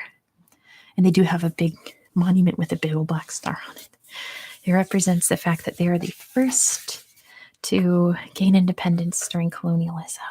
Goodbye, Mega. Thank you so much for joining us. It was so wonderful to have you. You were a great contribution. Thank you for playing. All right, so our next categories that you guys get to choose. Actually, if Heffley's still around, you have priority because you're the only channel member here right now. But our remaining categories are oceans and seas, rivers and lakes, and mountains. I did capitals in the last stream, Takashi, so I don't want to do it again, but you know what? We can always do capitals again because I'm not sure if everyone here was in my last stream. But yeah, we're on to the physical geography now. Pick from oceans and seas, rivers and lakes, or mountains. Carillion says oceans. Try to join next stream for sure, please. I'm trying to do this every Monday. Rivers and lakes. Trying to find a consensus. Takashi says rivers and lakes. Joseph says all of them. Under the water. Okay, Heffley, fine. Mountains. Okay, so how about this? Heffley, since you're my channel member, pick a number between 1 and 3. Okay, I got it. If I just say everyone pick a number, I was going to put 1, 2, 3, 3, 2, 1, 1, 1, 2, 2, 2, 3, 3, 3. 1. Okay, that is mountains. So let's do mountains next. And then we'll do oceans and then rivers. How's that? And then we get to go on to the hard section. Mountains it is. You make me feel special. What's the second highest mountain in the Alps? What's the second? Thank you, Joseph. Thank you for sparing me. What's the second highest mountain in the Alps? Feel loved, feel so special. The second highest mountain. I didn't know this too. I'm pretty sure it's in Italy. Pretty sure. Ooh, the chat got quiet. Oh no. The one in the Alps. Oh no, the chat got quiet. It's definitely not second to Everest. Mont Blanc is the highest. So, yes, you need to get the second one. Oh man, the chat just died. I feel nervous while frantically Googling the answers, says Sarah. That's fair. This is bad mixed K-pop and ASMR. Yeah, true. I agree. Yeah, I would rather you guys Google it than just sit here and say, I don't know, and just wait for me to tell you. Because if you Google it, you will learn it. The Matterhorn Soph would have been my guess, but apparently that is not it. That would have been what I would have guessed if it were me. Well, I mean, I played this book, so I guessed Matterhorn and I was wrong. Let's put it that way. But yes, what's the second highest mountain in the Alps? Oh, Takashi got it first. Monte Rosa is the answer. Hopefully you don't know the highest mountain in the Alps. It's Mont Blanc. It's really fun to say. It's Mont Blanc, but in French you say Mont Blanc. Name the mountain range located between Spain and France. This one's a little easier. What's the mountain range between Spain and France? Basically creates their border. Pink Mountain. Yeah, that's true. I never thought of that. The Andes are in South America, Sarah. Great guess. It's not the Andes, folks. There you go. Frederico got it. It's the Pyrenees. The Pyrenees Mountains are between Spain and France. Nark's being funny guessing the Andes. What's the oldest active volcano in the world? Which volcano has been boom, boom, booming for the longest in the world? It's still booming today. It's most likely booming right now, to be honest. It's very good at booming. Boom, booms, yes. Boom, boom, boom, boom. Yes, Federico, it's Etna. Mount Etna is the answer. The Yellowstone volcano, Caroline, is not erupting anytime soon. I watched a really interesting video about how the Yellowstone supervolcano is going to erupt and kill us all isn't actually true. It was really interesting. There are far bigger volcanoes than the Yellowstone one, apparently. But Etna is the answer. Etna erupts every single day, so most likely it's booming right now. Which mountain range is found in Missouri and Arkansas in the United States? One that I've been to many times. Where's Etna? It is in Italy on Sicily, the island of Sicily. I have been to these mountains many times. They are so, so beautiful. They are found in Missouri and Arkansas. They're not too high, but they're very rugged. And they're beautiful. And they are, yes, Sarah, it's the Ozarks. They're also famous for a lot of for a lot of hillbillies, let's say. What's the highest mountain in Japan? Yes, Takashi. Well, I have a video on U.S. history and geography, so you can learn there. They have such cool names. I know. They're all from Native Americans, honestly. What's the highest mountain in Japan? Yes, Takashi, it is Fuji. I got a bubble. The one the U.S. tried to paint red, that's true. Mount Fuji. That was a strategy during World War II that thankfully did not happen because Mount Fuji is absolutely beautiful. That's true. I think like the most visually iconic mountain because they wanted to get at them during World War II to like psych with people. Thankfully, they decided not to do that because that's weird. What mountains form the boundary between Europe and Asia? What mountains form the boundary between Europe and Asia? I could pull out my... Oh, Takashi, good job. It's the Urals. Yes, Caroline got it too. The Ural Mountains. Federico got it. You guys are smart. You got it, Takashi. It must be the same in Spanish, in English. Yes, you were right. Great job. The Ural Mountains. I'll be pointing them out on my map tonight when I film my Russia video. What's the highest mountain in New Zealand? We lost our Australian, so you guys get to figure it out. What's the highest mountain in New Zealand? Grab a drink while you all think or Google. See who gets it right first.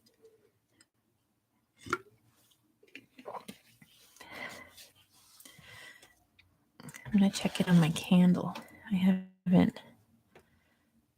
It's very, oh, it's so pretty. This camera really picks up the light. It's called Autumn Wreath. It smells like autumn. I just really want it to be autumn. Laura Lemire X just put out a new Yankee Candle video, so I've been like, I gotta bust out the Yankee candles because I love how she taps on them like this. Takashi has to be right back. That's okay. Take your time. This is not a serious quiz. It's not life or death. You don't have to stay for the whole thing or anything. If you get tired and while away, that's totally fine. Frederico is asking Google right now. Yes. It's named after a famous explorer that visited New Zealand. I should say that. Very famous explorer. Let me see the light again. Oh, it's so pretty.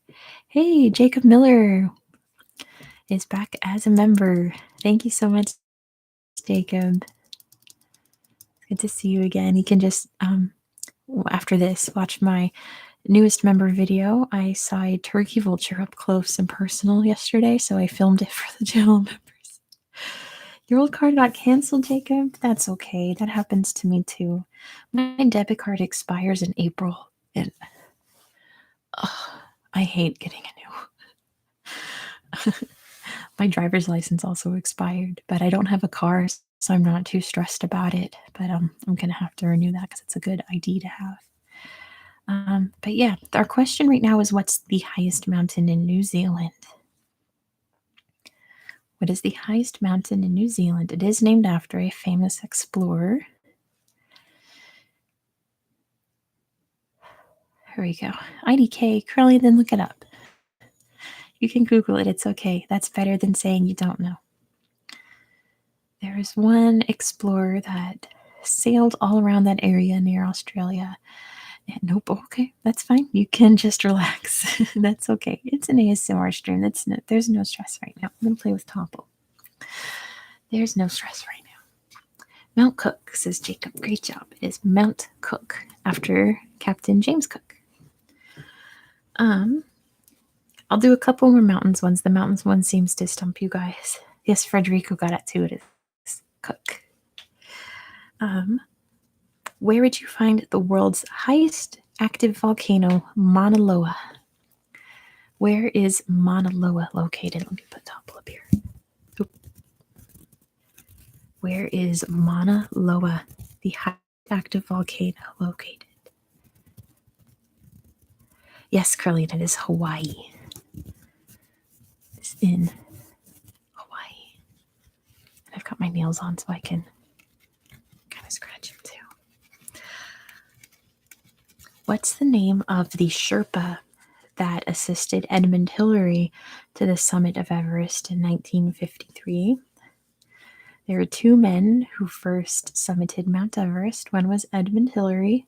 The other was a Sherpa guide. What was his name? Oh, I know, like Pele and all that. Very interesting mythology. Who was the Sherpa that helped Edmund Hillary climb Mount Everest?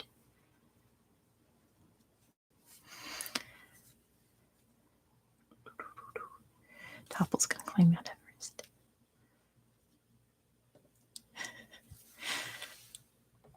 Jacob, if you put colon, T-O-P, colon in the chat, there's a surprise there. Now that you remember again. Yeah, we'll have this one be the last mountain one because the chat died. Or I'll just pick out easier ones, I think.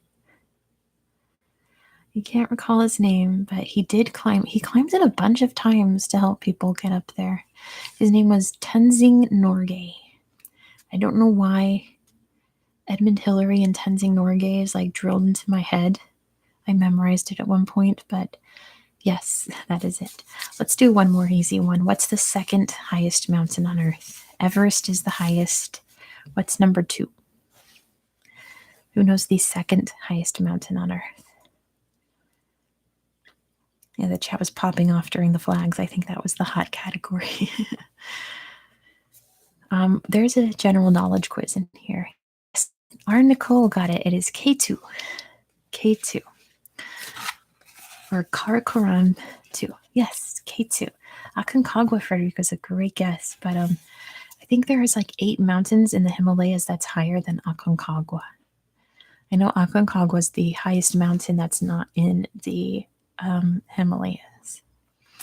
Let's do the general knowledge category because you all seem hesitant to do physical geography. Which country has the tallest building in Europe? Which country has the tallest building in Europe? Let me look over the hard ones. Oh my gosh. I'll tell you after this question. Which country has the tallest tallest building in Europe? It is not the UK, Berenice. I would have thought so too. You would think it would be the Shard, but there is a building in Europe that is higher than the Shard. What country do you think it is in? Not Germany, Jacob. Good guess. Not Belgium. A lot of those countries in that corner of Europe don't allow to have tall buildings because they want the church spires to be the highest point in the cities. So, not France, Frederico. Wonderful guess. Because the Eiffel Tower was the tallest structure for like a minute before the Chrysler building was built, I want to say. But it is not France. It's a country you would not expect, I want to say. Spain's a good guess. It's incorrect. Not Italy. If you've been in the stream for a minute, I'll be talking about it tonight when I film. If you can remember. I wonder if there's a picture of it in the book I'm going to read. Let me try to look through it without spoiling the cover again. Yes, Avilio, it is Russia. Something happened to this book, but it has this neat cover because of it. And it's really nice.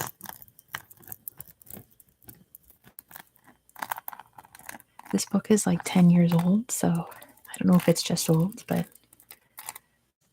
it makes a nice sound. I'll be doing that instead of tapping on it, I think. What's the largest landlocked country in the world? What is the largest land country in the world? I mentioned this fact during its video. Poor time to make a video about Russia. It's never a good time to make a video about Russia. Never, ever. There's never been a bright period in Russian history. Period. Mongolia, I think, is the second one, you guys. A lot of people guess Mongolia. I'm pretty sure Mongolia is the second largest landlocked country. Kazakhstan. Yes, Seth, we got it. It is Kazakhstan. I was laughing a minute ago because I looked at the extra hard questions. And the first question, what's the previous name of Kazakhstan's capital? They just changed its name 2 days ago. They changed it back to Astana 2 days ago. It's no longer Nur-Sultan. Isn't that interesting? They changed it back, so now that question is wrong. Well, it was a previous name, but now it's the current name. Isn't that breaking geography news I found out from my comments section? But yeah. Which country is the highest in the world with an average elevation of 10,761 feet? An average elevation, folks. by its average height. It's the highest country in the world.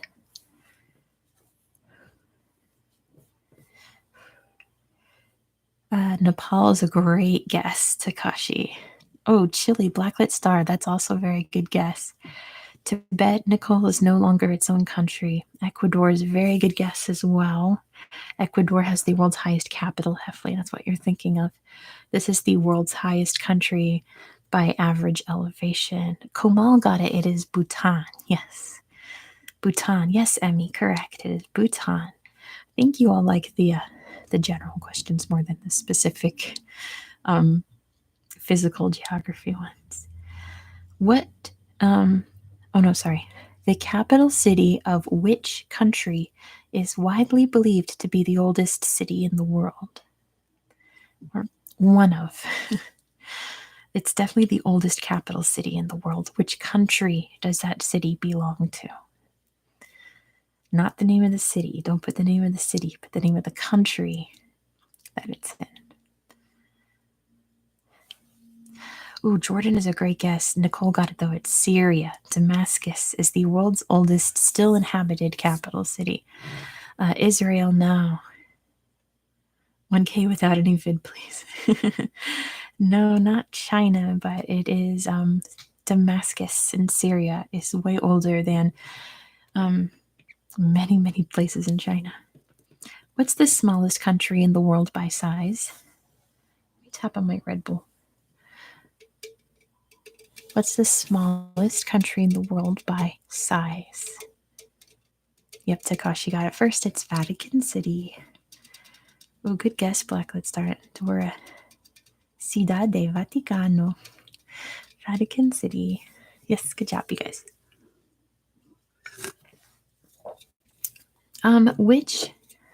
Yes, the Vatican. Which continent's located in all four hemispheres?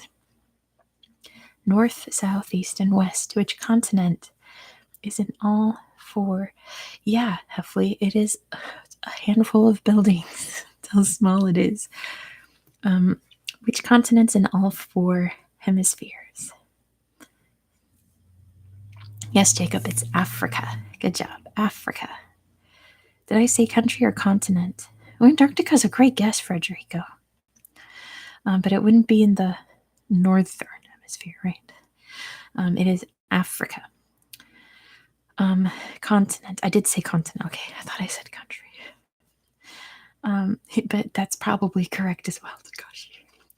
Which continent contains the most fresh water? Which continent contains the most fresh water?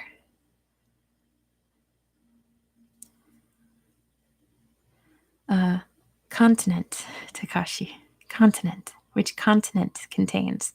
Avilio got it. It's Antarctica. Yes, Antarctica by far has the most fresh water in it.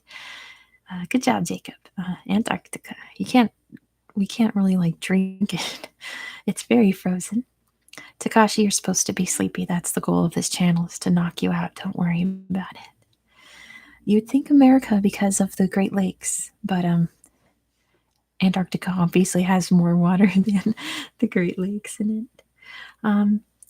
Asia is the world's largest continent by size. Which is the second largest? By area, I suppose. What's the second largest continent? We can have ice chips. We should probably leave Antarctica alone. There's very few places in the world that we've left alone.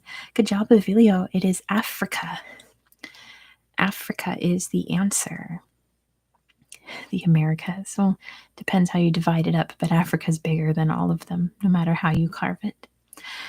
The Galapagos Islands are part of which country? U.S. citizens count as a single continent. It does not. The Galapagos Islands. Yes, Takashi got it. It's Ecuador. Africa is gigantic, right?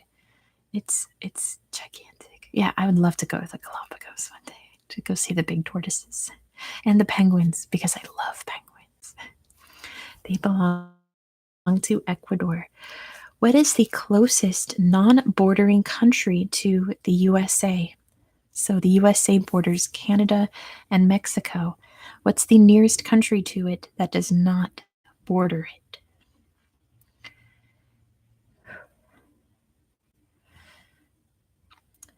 It's kind of a tricky question. It is not Greenland, which is part of Denmark. So that's what Curlian guessed. Not Cuba, not Guatemala. There you go, Takashi. It's Russia. Yes, it is good old Russia. Because Russia is only about 20 miles away from an island in Alaska. There's just a very narrow strait between an island in Russia and an island in Alaska.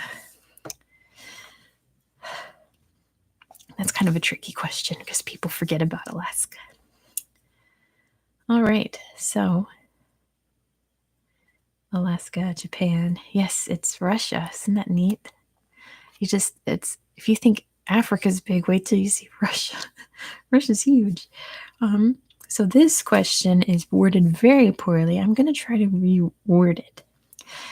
Out of all the vowels, A, E, I, O, U, let's not count Y in this case, one of those vowels only has one country that starts with it. Can you name the country? So you know it's not A because there's like a million countries start with A. Out of A, E, I, O, U, only one country starts with one of those vowels. Good job, Krellin. It's Oman, yes. They phrased this question horribly.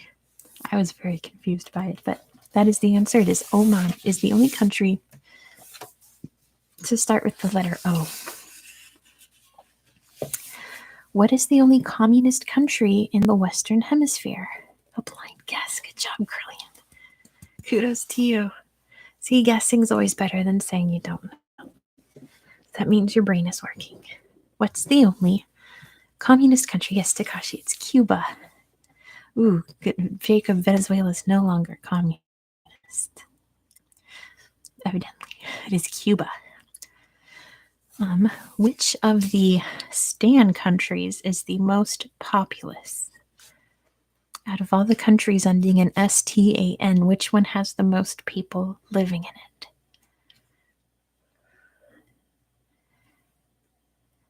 Any guesses? Any guesses? It's like has the most people by far.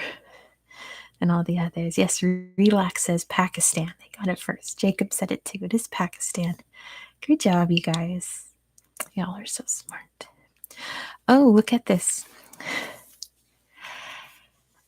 Googling what a STAN country is. It means it ends in STAN, like Pakistan, Afghanistan, Turkmenistan, Uzbekistan, among many others. Greenland and the Faroe Islands are overseas dependencies of which country? Greenland and the Faroe Islands are overseas dependencies of which country? We just talked about it. And yes, Relax got it. It's Denmark. I just put out 2 videos about it. One of them was today. So, I'm glad you guys all know. Great job, you guys. I'm going to skip this one because that might be wrong. If all the countries in the world were listed alphabetically, which country would come in second? If you listed all the countries in the world alphabetically, which one is second? You gotta think. Not Argentina. Great guess. Not Argentina. Sorry, Takashi. There's one before Argentina. Not Andorra. There, Veronice got it. It is Albania. Albania is the answer. I don't know why Andorra. Albania comes before Andorra. Yeah. It does depend on the language, Federico. It's assumed to be English because this book is in English. Let's see. Which major cities and 2 continents? There's too many countries that start with A. There's so many. Which major cities and 2 continents? Istanbul, of course. Takashi wins that round. It is Istanbul. It is. Hey, Dominic, welcome. Istanbul is correct. Which nation produces 2/3 of the world's vanilla? This country, I believe, if I remember from my research, it produces the most vanilla in the world. 2/3 of the world's vanilla. Hi, welcome. Do you know what country it is? Sorry, my Tourette's is bugging me. Good job, Dominic. It's Madagascar. Yes, Emmy got it too. Madagascar is correct. Madagascar, they're really big on the vanilla there. Um, as of 2020, what is the newest country in the world? I should say, like officially recognized by the United Nations and all of that. Thank you, Madagascar. I love vanilla. Same, so good. I just had some vanilla ice cream before this stream. Not Barbados. Barbados actually isn't independent yet. Rico got it. It is South Sudan. They gained their independence in 2011 or 2012. 2011. 2011. 2011.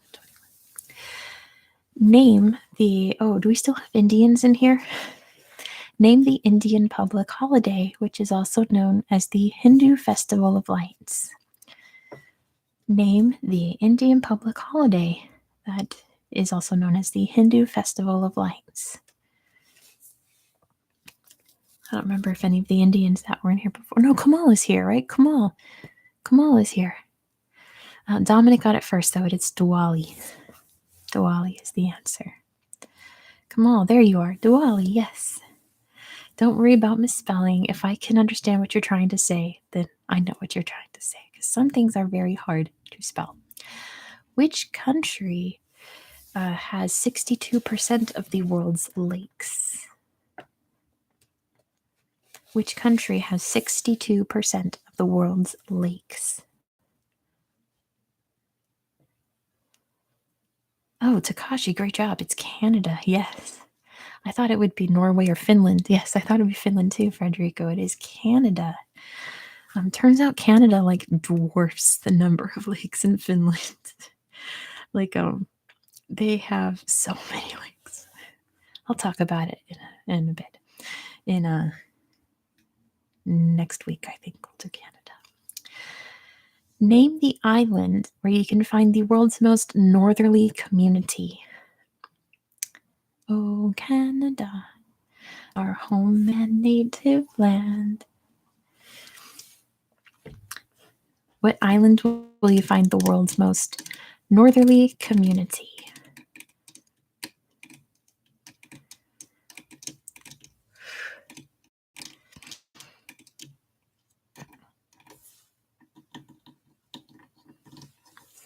Good job, Dominic. It's Svalbard. Yes, Canada's geography too. Nova Zembla. I think that's supposed to be New Zealand. That would be southern. But anyway.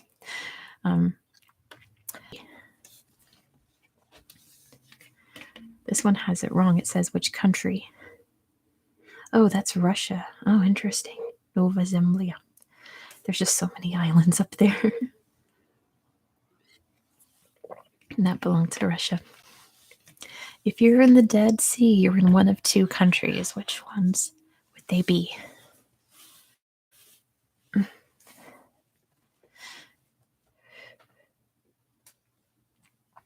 Global Seed Vault is in Svalbard. That's true, Takashi. Isn't that an interesting place?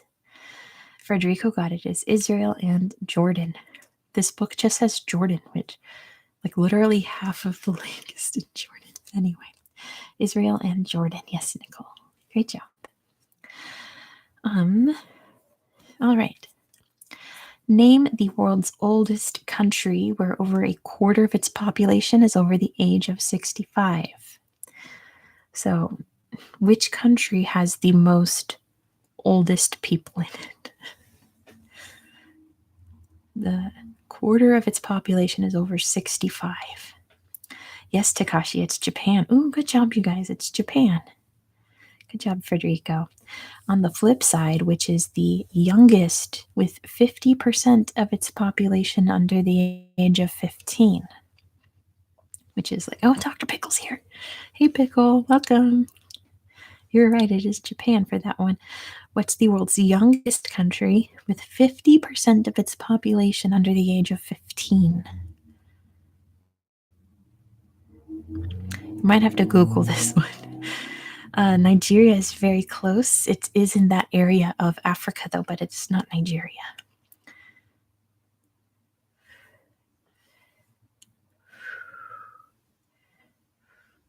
Sorry, guys. Yeah, you're in the right area. You're actually very close. Very close to Nigeria, but it is not Nigeria. Sudan's a very good guess, Nicole. You're in the right corner of the world. It's not Sudan. Keep guessing. You're all very close. Not Ghana, Comal. A little farther north than that. And I say that because there's ocean south of Ghana. Cameroon. Go a little farther north, Takashi. It's not Cameroon. Cameroon's another, like, it sounds lovely there. Really interesting. Sorry. My jaw hurts. Too much talking. I gotta rest after this because I'm gonna film 2 videos tonight. One of which, of course, being the motherland. Mother Russia. Ooh, Ethiopia is a fantastic guess, Nicole, but it is not Ethiopia. That's really yes. I wonder if Ethiopia is like 2, 3, like that. Not Morocco, Takashi. Go a little bit more east than Morocco, more west than Ethiopia. Nigeria so far is the closest guess. But it's definitely not Nigeria, folks. Let me see. I'm going to do 2 more in this category. Not Uganda, very nice. Oh, Chad is a great guess, Takashi. I think I guessed Chad when I was playing this book. But it is not Chad. It is very close. Very, very close to that. I didn't realize there were more questions over here. Okay, we'll do a couple more in this category. And then, oh, I forgot there's another easy category. We'll do that one too. Libya, go a little farther south. Just a little bit more south. Again, Nigeria so far is the best guess. Not Nigeria, but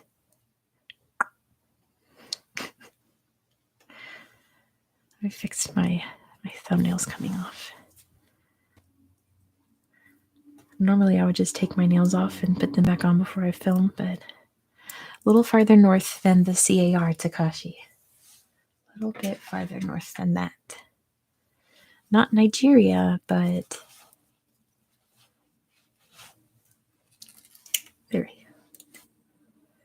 I've got my super glue right now. It's so strong. I have to be very careful with it. Not Algeria. We need to reverse our notes on Africa. Or revise your notes. Yes, true. Not Algeria. Go a little bit south. Okay, Kamal got it. It's Niger. Niger is the answer. Who was just looking at a map and trying to figure it out? Niger is the answer.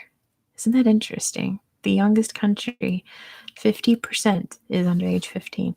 Well, Takashi, if you're subscribed, did you say it twice, Avelio? Let me see. Dr. Pickle said Niger 3 times. What? None of those appeared in my chat. I'm so sorry, folks. You know what? I wonder if the chat blocked it because it looks like a certain word. I'm sorry, folks. That might have been what happened. It's probably a banned word. Isn't that sad? They did not appear. How sad. Well, I'll avoid trivia questions about Niger from now on. Which European country has no airport and no trains? Which European country? Yeah, it's if you're subscribed to me, I've covered almost every country in Africa except one that I'm getting to in a few weeks. Oh, Takashi, Vatican City has a little choo-choo. It's the reason I pointed it out when I did its map. Vatican City has a tiny choo-choo train that goes into Rome and back. It's really cute. It's really cute Vatican train, little Pope train going choo-choo. I gotta stop saying that. But it's a little Casey Jr. train. Not Liechtenstein. And Dominic got it. It's Andorra. Andorra does not have a airport or a train. I'm pretty sure Liechtenstein, Vaduz has an airport. But Andorra is the answer. Where would you find the world's largest national park? A lot of these questions are involved in, yes, the Vatican has a tiny choo-choo. It's really adorable. I want to ride on it. It's a very cute train. Where would you find the world's largest national park? Which is another thing that I emphasized in one of my recent videos because I knew this was coming up.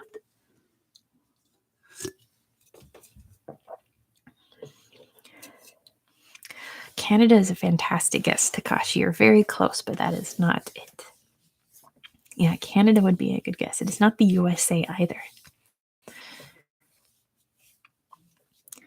Where's the world's largest national park? Canada is a very good guess. It's a very big place with a lot of empty space in it.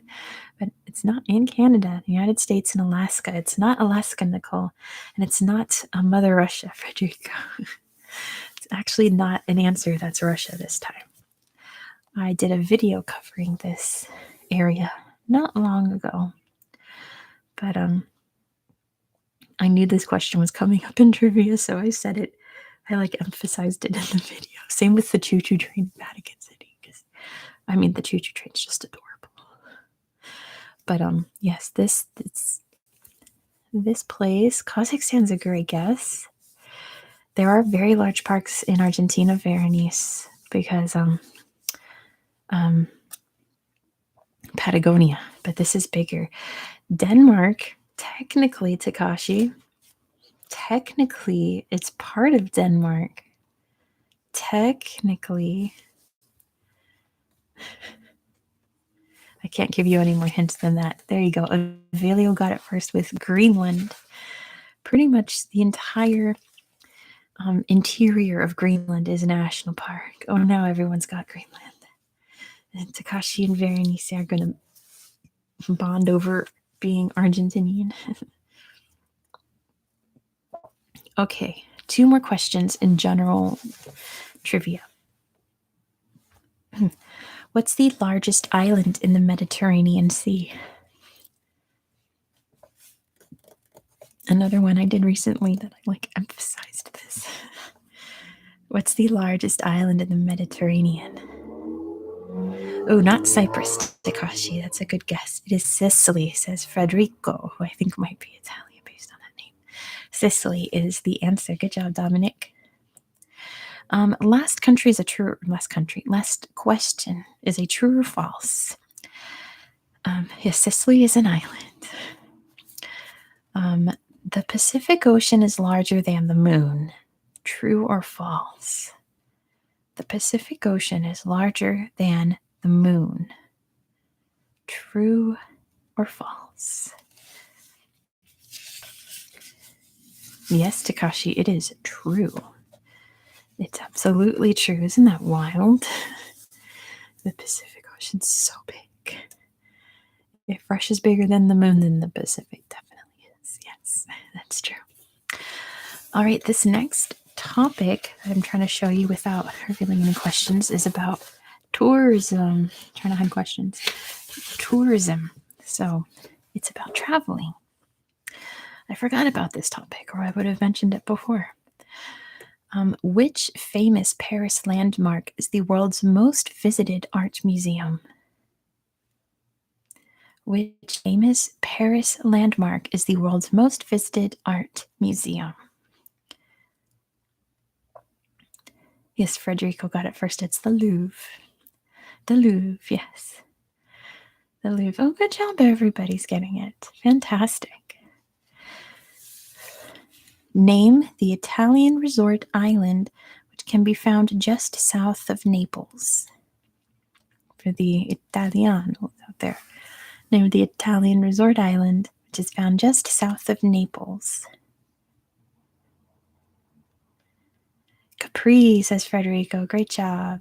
It is Capri. Venice is in the north, and it's a bunch of islands.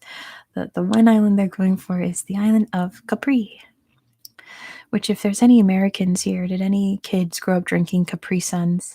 Because I still love those. They're so good. Where would you find the Petronas Towers? I should say, in what country would you find the Petronas Towers? I suppose you could give me the city too.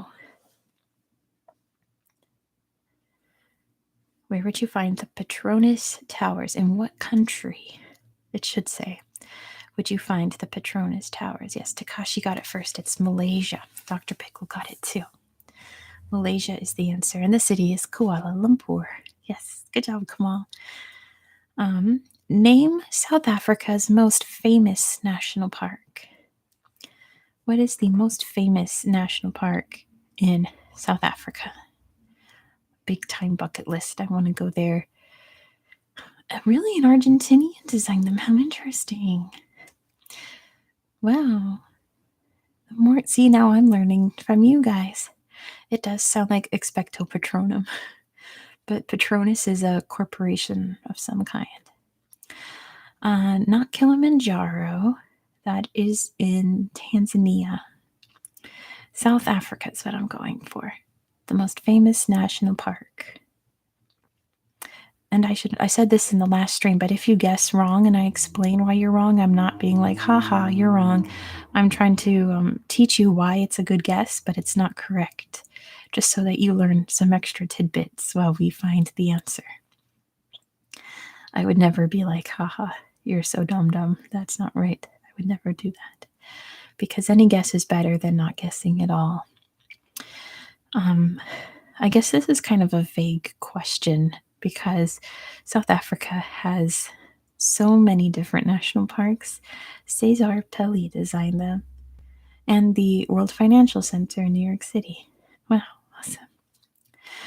I'm just going to tell you guys it's the Kruger National Park. The Kruger Park. It's a huge park in northern South Africa. It's got the Big Five, and it's a really beautiful place. A little more easier here. Name the ancient Inca city which can be found in Peru. Ooh, that's also very vague. Which Inca city was hidden until 1911 and was rediscovered? Yeah, see, Cusco would be, there we go. Machu Picchu is what they're going for. So Berenice gets that one, Machu Picchu. But Cusco is also an Inca city, so they should have rephrased this question a little better. Name Iceland's natural geothermal spa, which attracts over 1 million visitors a year. I can't say the word attracts in my accent. I say attracts, like it has a K in it.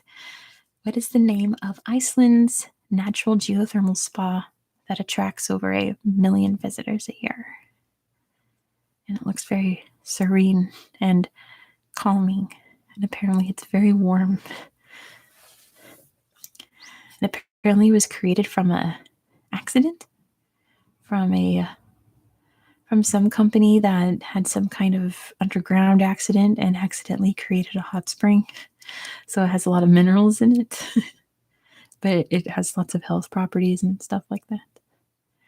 Anyone know? Anybody? The chat died. Oh dear. I thought this would be an easy one because you all know all the European stuff.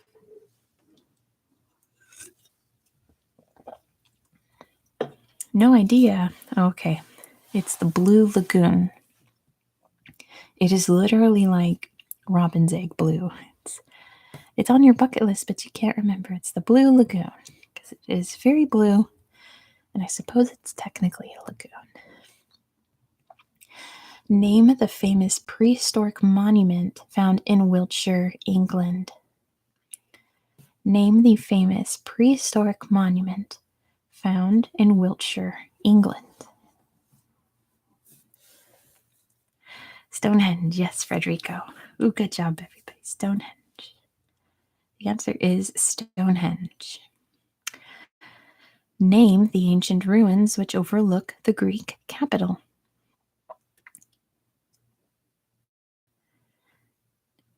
Name the ancient ruins which overlook the Greek capital. The Acropolis. Yes, Frederico. It's that one. It is the Acropolis is the answer. The Pantheon is close, but the Acropolis is the one they're going for. Name the popular tourist destination which is found in between New York and Ontario. What famous tourist destination can be found on the border of New York in America and Ontario in Canada? Yes, Dominic, it's Niagara Falls. Great job, Niagara Falls. Good. Which country has the most UNESCO World Heritage Sites? Which country has the most UNESCO World Heritage Sites? Everyone got, apparently in Spanish it's Cataratas del Niagara. I like that. That's really cool. Which one do you think? I think I mentioned it in this video. Oh, France, I think, is like number 3 or 4. Dr. Pickle, it is Italy. Yes, Dr. Pickle gets that one. It is Italy. They have some 50-something sites, and they just added some this year. So China is number 2, and I think India is number 3. So I want to say France is number 4, or Germany is number 4. One of those, but Italy is definitely number 1 by quite a bit. In which country would you find the original Legoland? Another thing I really emphasized in the video because I knew this was coming. Which country would you find the original Legoland? Basically, which country invented Legos? It's Denmark. Yes, Dominic, it's Denmark. I mentioned that in today's video about Denmark. Good job, everybody. I don't know why I thought for the longest time that Legos came from Finland. I don't know why. I just always associated Legos with Finland until I started researching Denmark. Ooh, I'm feeling the sleep in my eyes. I don't know about you guys. You guys feeling the sleepy? Which country was the Statue of Liberty constructed? Not where it is now. Not who it was made for. Where was it built? Most of it, at least.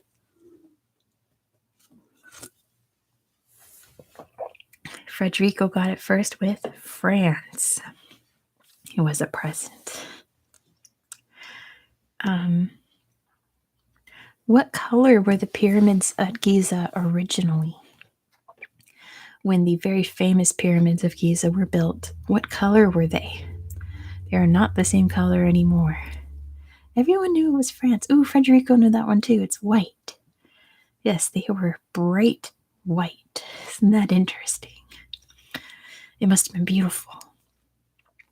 In what country would you find Angkor Wat? In what country would you find Angkor Wat?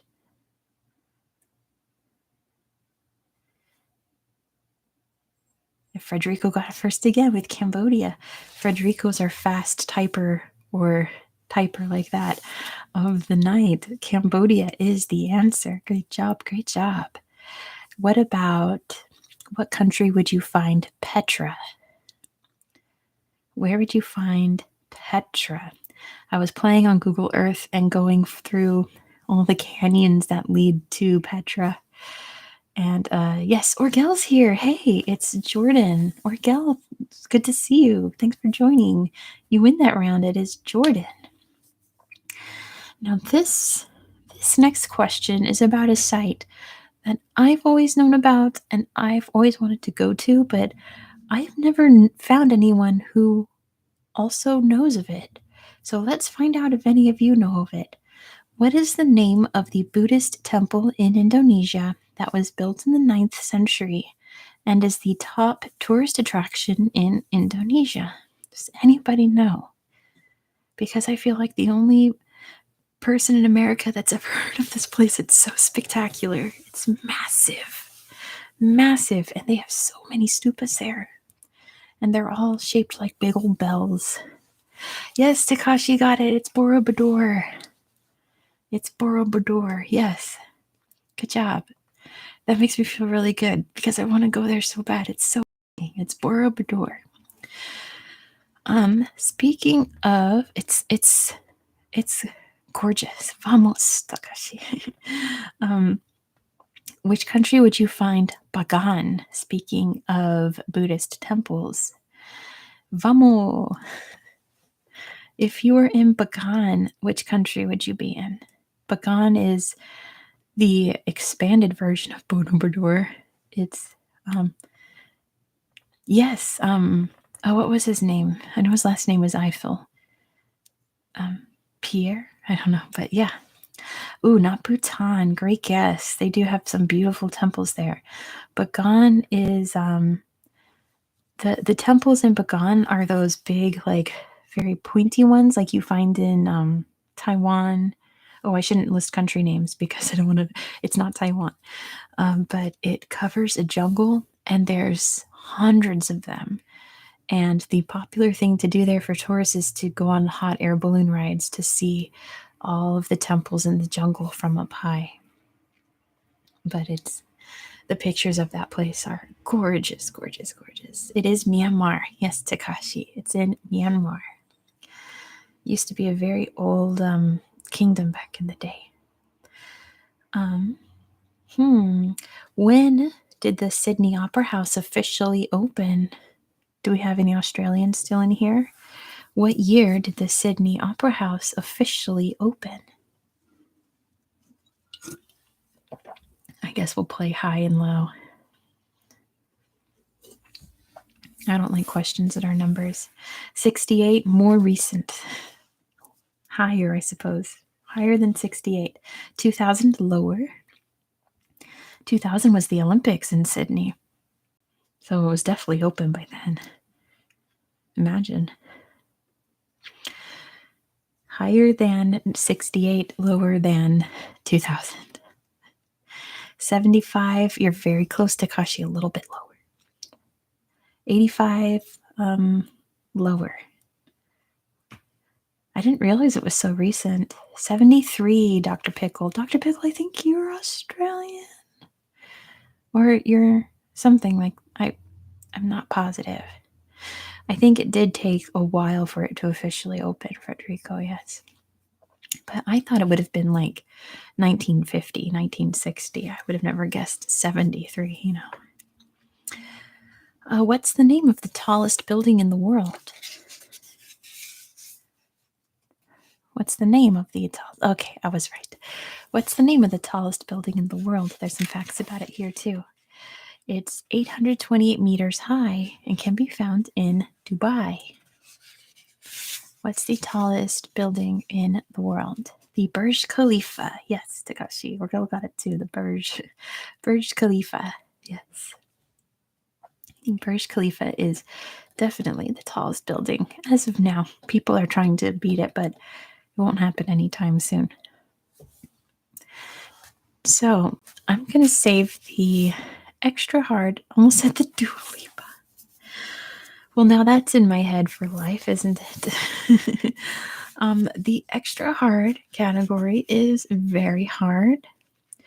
I'm going to pick out the easiest ones and we'll just do those. For example, what's the name of the world's deepest lake and where can it be found? It's my favorite lake. I want to go to this lake so bad, and I'll probably never be able to. What is the world's deepest lake? Baikal in Russia. Good job, Frederico. Ooh, Crater Lake. Good guess, Sergio. That's the deepest in North America. But Lake Baikal is the deepest in the world. And it has, I can't wait to talk about it tonight. It holds the most fresh water out of any lake. It's the world's oldest lake. It has so many cool facts about it. It completely freezes over in the winter, despite its size. How about, what's the name of the line of longitude at 0 degrees? What is the line of longitude at 0 degrees? I know I don't have a lot of English speakers, so you can put it in whatever language you speak. Greenwich is a name. Greenwich, yeah, I suppose. We don't call it that in America. Antimeridiano. Meridiano. I said it like Italian. Prime meridian is what we call it in America. But I know the Greenwich line, Greenwich Mean Time, it's called in other parts of the world. The prime meridian. It's known by a few things. Let's see. Let me pick one more. How about name the most populated island in the world? The equator is latitude. It goes around. Longitude is long, long. It goes up and down. And then latitude goes around. Not Britain, surprisingly. This island is, Takashi got it right away. It's Java. Bubbles there. Java and Indonesia. Good job, Takashi. By far the most populous island in the world. I know, right? There's another question here about Denmark. Name the peninsula in northern Europe which forms Denmark, mainland Denmark, northern Germany, and separates the North and Baltic Sea. That I just talked about. Yes, Jutland. Yes, Federico. That's so funny. Oh, there's a South American one in here. I have to do that because there's a lot of Argentinians here. Brazil shares a border with every South American country except for two. Which ones are they? Which two countries in South America do not border Brazil? Let's see if we can get a South American person to answer this one. Chile and Ecuador. Federico got it first. Colombia actually borders Brazil by a little bit. Chile and Ecuador is the answer. Federico got it. So many Argentinians. There's like 3 of you here tonight. Usually, weirdly enough, there's a lot of Uzbeks in here. And then lots of Australians. This is the first time there was a lot of Argentinians in here. I know, you guys are all over the place. You guys are awesome. All right. I'm going to put away this book and give you something special, but I left it down here. Hold on one second. Argentina. So, whenever I'm bored and can't sleep, I've been writing up trivia questions because I've been watching so much ASMR trivia and I want to do more trivia videos. So, I put out a general knowledge quiz. I created one on this notepad that I want to test out on you guys. There's a channel called Pamela ASMR who does a lot of trivia. I wanted to do a video in her whisper with these questions, but we'll test them out on you guys. So each question has to do, there's 50 questions. The answer will be involved with 50 different countries. So I'm not going over every country in this one. But yeah, each one is a different country. Starting off, what do the 13 stripes on the US flag represent? If you were here about an hour ago, you would know the answer to this because we talked about it. What do the hello? Hello? You guys still here? Hello?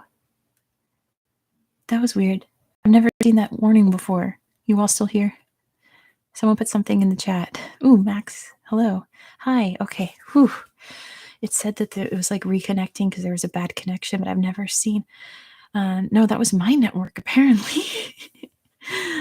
Anyway, I'm glad that is still working because I'm having fun. Mexico City was built on the ruins of what Aztec city? I should have probably rephrased this as the city was built by what people? Because this is kind of hard to type out, the name of the city. So, but Frederico still got it anyway. Orgel, are you leaving? If you are, good night. Thank you for playing. Tenochtitlan. Yes, good job, Frederico. You know how to spell Tenochtitlan. Amazing. It is Tenochtitlan. Some of these questions, I should say, some of them are very hard, some of them are very easy. So they Don't worry about the spelling. I wouldn't know how to spell it either if I had to spell it out immediately.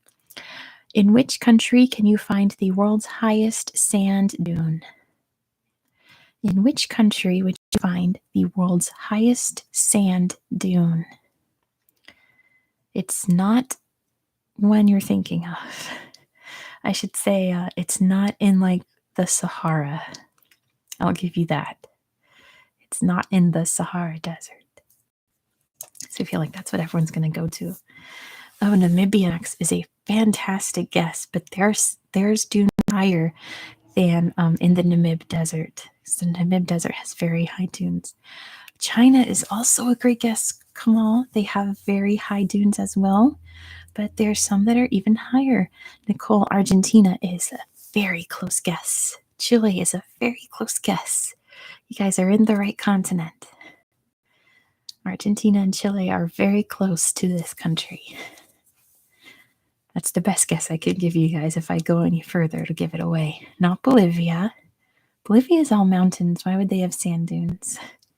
They don't have a beach. I mean, they have Lake Titicaca, but that's not a beachy lake.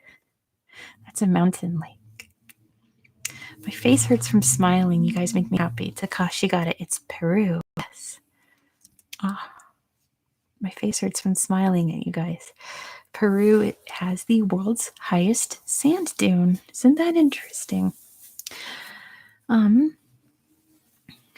So, which Mayan city became the first mixed UNESCO World Heritage Site? Mixed meaning it's a combination of natural and man-made. So, which Mayan city, built by the ancient Mayans, its ruins now, it was the first mixed UNESCO World Heritage Site. There's only like 3 of them, I want to say. This was the first one ever.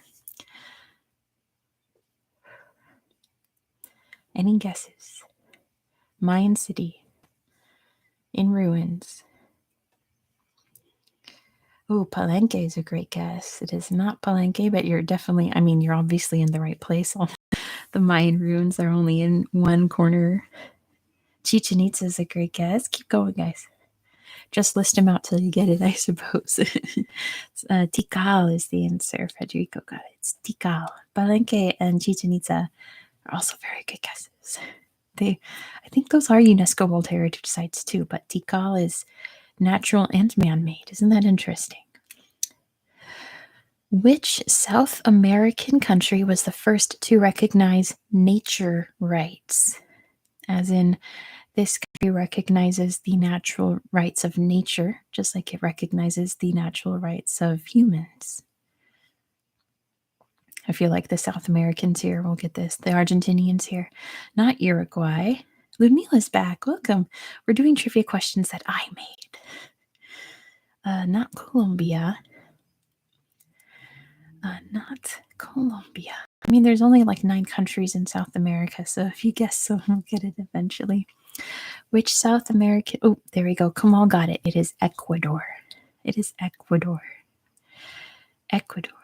Argentina. I think you would know, Takashi, because it's like part of their constitution in Ecuador. Which Caribbean island is nicknamed the Island of Enchantment? Yeah, see, like that's something Ecuador would do, right? That and Bolivia have some really interesting constitutions, but very progressive ones. Which island in the Caribbean is nicknamed the Island of Enchantment? And is actually going through a pretty bad time right now. It's not Aruba. I'll talk about it once you get it, but there's actually like a disaster happening there right now as we speak.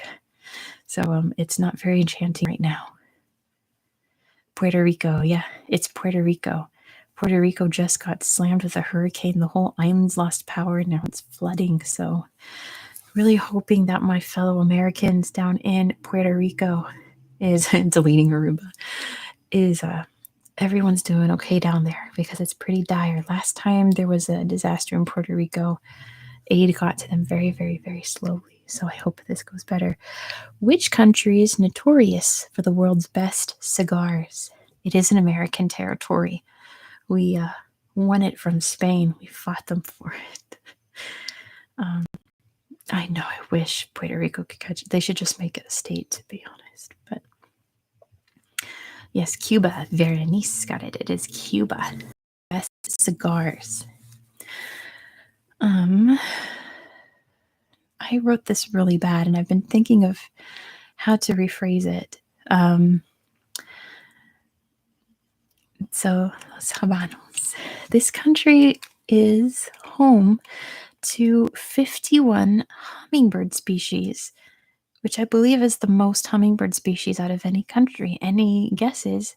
I should say this Central American country is home to over 51 hummingbird species. Central American. It's raining. Ah, it's raining, you guys. I hear it. Oh, Costa Rica. Max, are you Googling? It's Costa Rica. Costa Rica, yes. I mean, I'm not mad if you're Googling. That means you're actually listening and being interactive, which is really cool.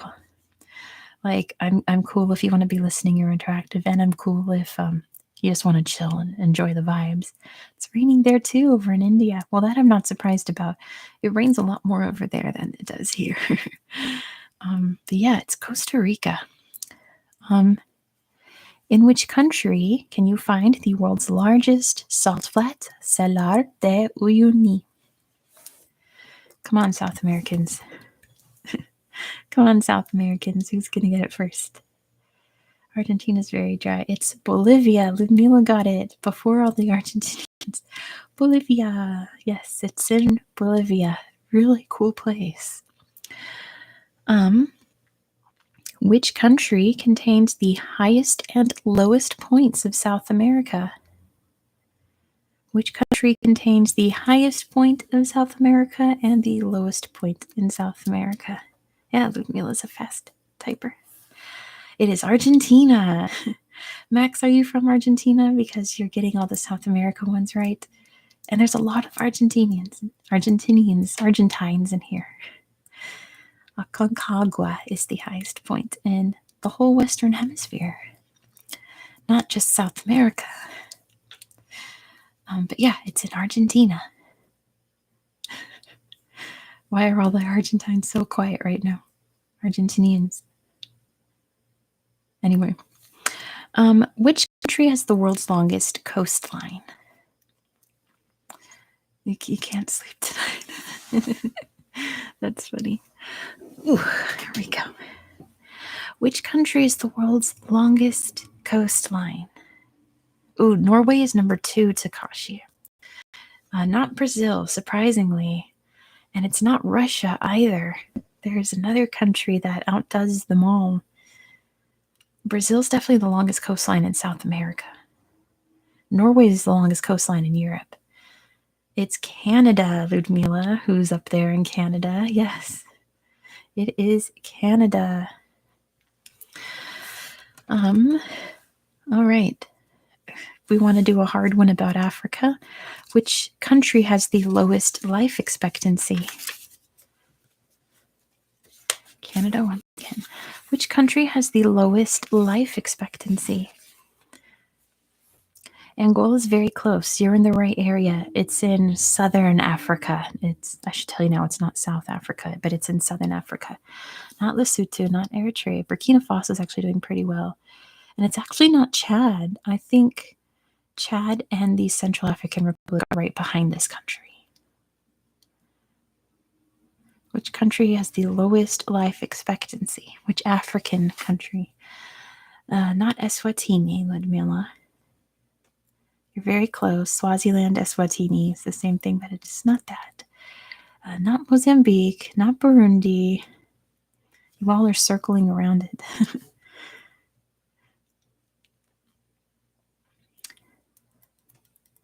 Ooh, Malawi, very close. No, not Kenya. It's Zimbabwe. Max got it. It is Zimbabwe. Which country's home to Africa's tallest statue? It's called the African Renaissance Monument. I believe it's monument. The African Renaissance Monument. It is freaking massive. It's definitely Africa's tallest statue. Do you know what country it's located in? caused a lot of controversy. It's not in Mali. It is in Western Africa, though. It caused a lot of controversy for a few reasons. One, that it was built in North Korea, but North Korea builds a lot of statues on the cheap. It's in Senegal. Max, good job. I think you guessed that. Great job. It's in Senegal. It's in Dakar. It was built in North Korea, and it features a man, woman, and a child all looking out toward the ocean and the rest of the city. Yeah, it was made and bought from North Korea. They make statues on the cheap. And the woman is very scantily clad. I think you can see her whole boobie sticking out, which it's a majority Muslim nation, so that's shocking, you know. They don't believe in that kind of thing. They believe in modesty like many other religions do. So, but it looks neat. You can go into the man's hat and look out. There's like a viewpoint up there. Another kind of hard one from Africa. Which lake in Tanzania is so acidic it turns animals into skeletons?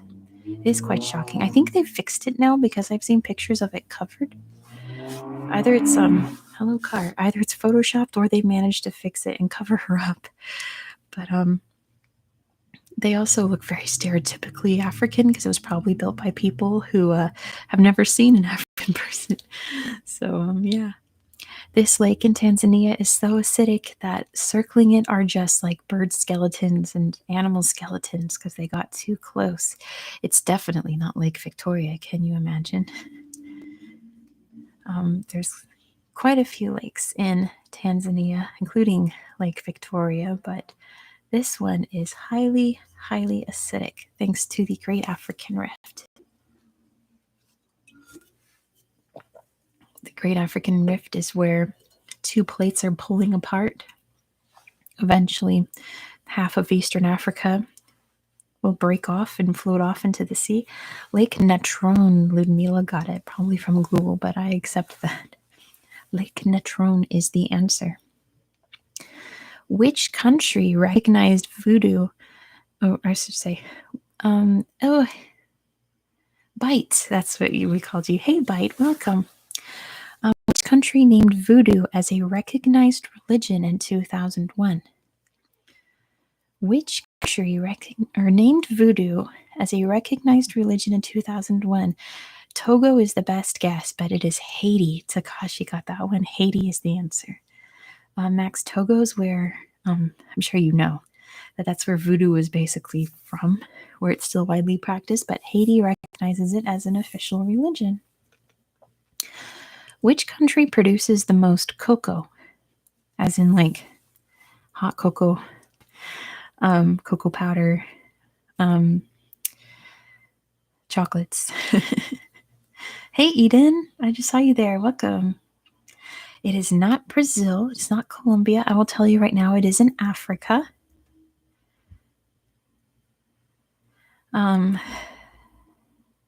Switzerland's a good guess. They can't.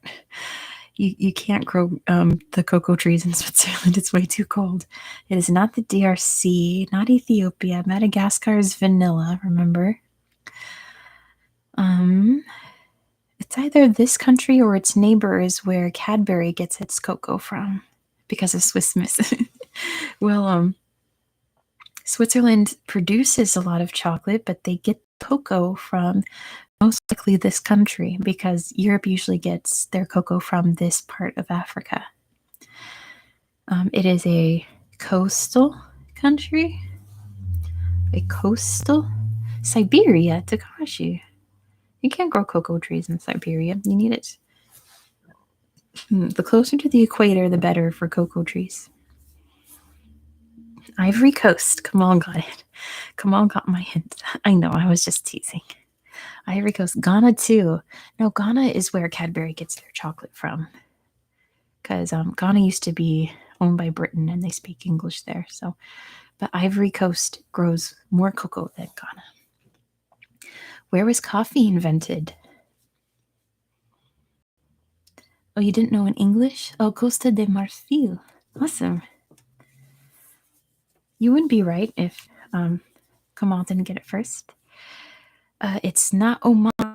but you're pretty close. That corner of the world, the Arabian Peninsula was the first to export coffee. Max, is it Ethiopia or Yemen? Which one is it? Which one actually invented coffee? Because the Arabians in the south of the peninsula were the first ones to export it. It is not Yemen. It is Kenya is very close. It is Ethiopia. Yes, Ethiopia is where coffee was invented. The coffee trees also grow in Kenya, the original ones. But Ethiopia had the first coffee. They traded with Yemen. Yemen traded with Europe. And the Europeans were like, oh my God, what is this? And then the Gulf of Aden got super rich off exporting coffee. This one's a little hard. I don't know how well you guys know capital cities in Africa, but which African capital city is the wettest? Which African capital gets the most rain out of any other capital city in the world? It is very near the equator, too, I should say. That's why it gets so much rain. Hot, humid rain. Ooh, Kinshasa is a good guess. Antananarivo is a bit too low. It's not in Zimbabwe. Near the equator. Oh, my glue got stuck. Not Libreville, not Brazzaville. You guys are in the right track. It's those are closer to the equator than the city. But yeah, it's okay. It's in Western Africa, I should say. Kampala is a great guess. This glue exploded, you guys. Trying to keep my nails on so I can film. It's not Abuja. It's a very tiny country. It's not Yaoundé. It's a very small country in Western Africa. The thing with like making the answer a country or a city is that you guys just guess, but that's okay. Not Sierra Leone, not Bissau. I'm going to use this. You might get some ASMR. I spilled some glue. Not Monrovia, not Equatorial Guinea, but you're very close, Takashi. Not Equatorial Guinea. Not Equatorial Guinea. Banjul's a great guess, a little bigger than Banjul. Not Malabo. It's not in Gabon, Eden. Conakry. It's Ludmila got it. It is Conakry. Gets the most rain out of any capital city in the world. Who knew? Like, that's gonna be something off the Atlantic Ocean, right? There's got to be something to do with that. It's the rainiest capital city in the world. Where or in which country was toothpaste invented? And you would think it would be London, right? Conakry is such a good name. I want to say that was a Portuguese territory, but Conakry doesn't sound Portuguese whatsoever. It's probably a local version of whatever the Portuguese are trying to call it. Not the USA. This was invented a long, long time ago. Way before the USA was even a thought. Where was toothpaste invented? In which country? China's a great guess. Ludmila got it with Egypt. It was invented in ancient Egypt.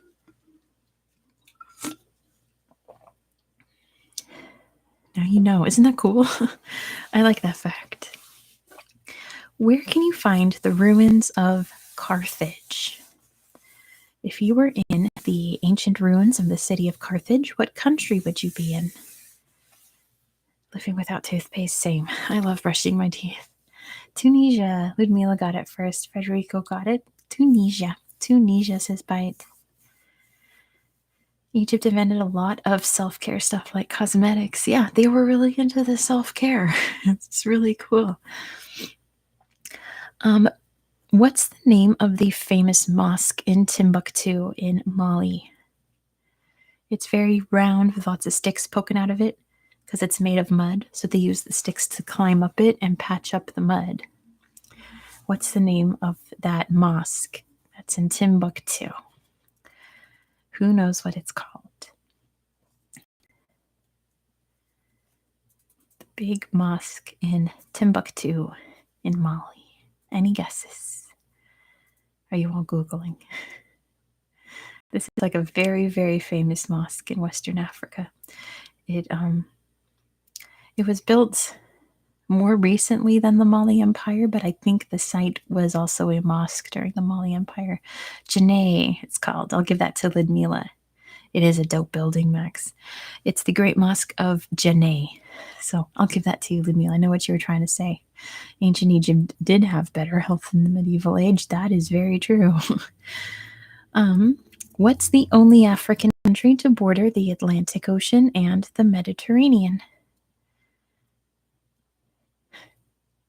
Right? Not surprised. A lot of things were better than before the medieval age. It's Morocco. Takashi got it. Border the Atlantic and the Mediterranean. So, a lot of you guessed Morocco. Great job. It is Morocco. Great job. What is the second oldest freshwater lake, the second largest by volume, and the second deepest? So we know Lake Baikal is the first. Lake Baikal is the oldest freshwater lake, the largest by volume, and the deepest. But what is the second in all of those? It is very close to Lake Victoria, and it's very close to Lake Moali. It's an African Great Lake. I will say that. It's the second oldest freshwater lake, the second largest by volume, and the second deepest. It has so much water in it. Even though Victoria is larger than area, it's Tanganyika. Yes, Max. It is Lake Tanganyika. It just has like a crap ton of water in it. It's so deep. I think this is the last. Yeah, this is the last one about Africa. In 1482, the Portuguese built Elmina Castle, the oldest European building in Africa, still standing in this country. The Portuguese built Elmina Castle in this country. It's the oldest European building still standing. Tanganyika is in Tanzania. That's what the tan in Tanzania comes from. Morocco's a great guess, Ludmila, but it's not Morocco, because they definitely built buildings in Morocco. Guinea's also a very good guess, but it is incorrect. Yeah, the tan in Tanzania comes from Tanganyika. Yes, it does. South Africa, nope. Angola is a great guess. Those are all former Portuguese sites, but I should say this coastline where they built Elmina, lots of other countries also built forts. It's just the Portuguese famously got there first and built Elmina Castle. It is not Ivory Coast or Liberia, Nicole, but you're definitely in the right part of Africa. Not Algeria. There's a bubble. Apologies. Algeria is a great guess. That was Italy, though, that took over most of Algeria. Not Nigeria, not Senegal. You're all in the right part of Africa, though. I promise you that. You're all on the right track. It's not Kenya. Kenya, oh, no, never mind. I was about to say Kenya doesn't have a coastline. Yes, it does. It has Mombasa. Not Cameroon. North of Nigeria, north of Angola. It is Ghana. Ludmila got it. Ghana is the answer. Elmina Castle, still there. You can go see the ruins there. It was built by the Portuguese in 1482. It was part of the voyage to India. Correct. They must have built the foundation. Vasco da Gama did, I assume. Easy one. Where were the first Olympics held in 776 BCE? We're on to the European questions now, folks. Where was the first Olympics held? In Greece, yes. Good job, Ludmila. Ludmila is the fastest tonight right now. Greece is the answer. And Olympia. Good job, Takashi. Hence the name. Which country is home to the world's oldest still running restaurant? Which country has the oldest restaurant that is still open and still functioning? Not China, not Italy. Italy is a great guess. It is in Europe. Italy is a fantastic guess. Olympia, Washington. Yes. Yes, that's where the Olympics started, in Washington State. Berenice got it. It is in Spain. Spain restaurant. Not pizza, but tapas. In which country is the world's largest government building? In which country can you find the world's largest, and I think heaviest is the other one, government building? It's actually a castle, but it was built in the 1960s, 50s. It's not Russia, surprisingly. It's Romania. Federico won that one. It is in Romania. It was built as a flex. It was built to be the largest government building. Which country developed Nokia phones and the Linux operating system? Which country developed Nokia phones? All the vampires are from Romania, yes. Nokia phones and Linux. Not Japan, not India. They probably use a lot of Linux in India. Finland is the answer. It came from Finland. Nokia phones famously made in the city of Nokia in Finland. Yes, Finland is the answer. And then I put, where was Lego invented? Which we just answered about, 20 minutes ago. Where was Lego invented? Who knows? Who remembers? Ludmila is the fastest typer with Denmark. It is Denmark. Which building is home to the Czech crown jewels? Land of the Danes. We do love Denmark here. If you were to go to see the Czech crown jewels, which building in Prague would you go to? Obviously, it's in Prague.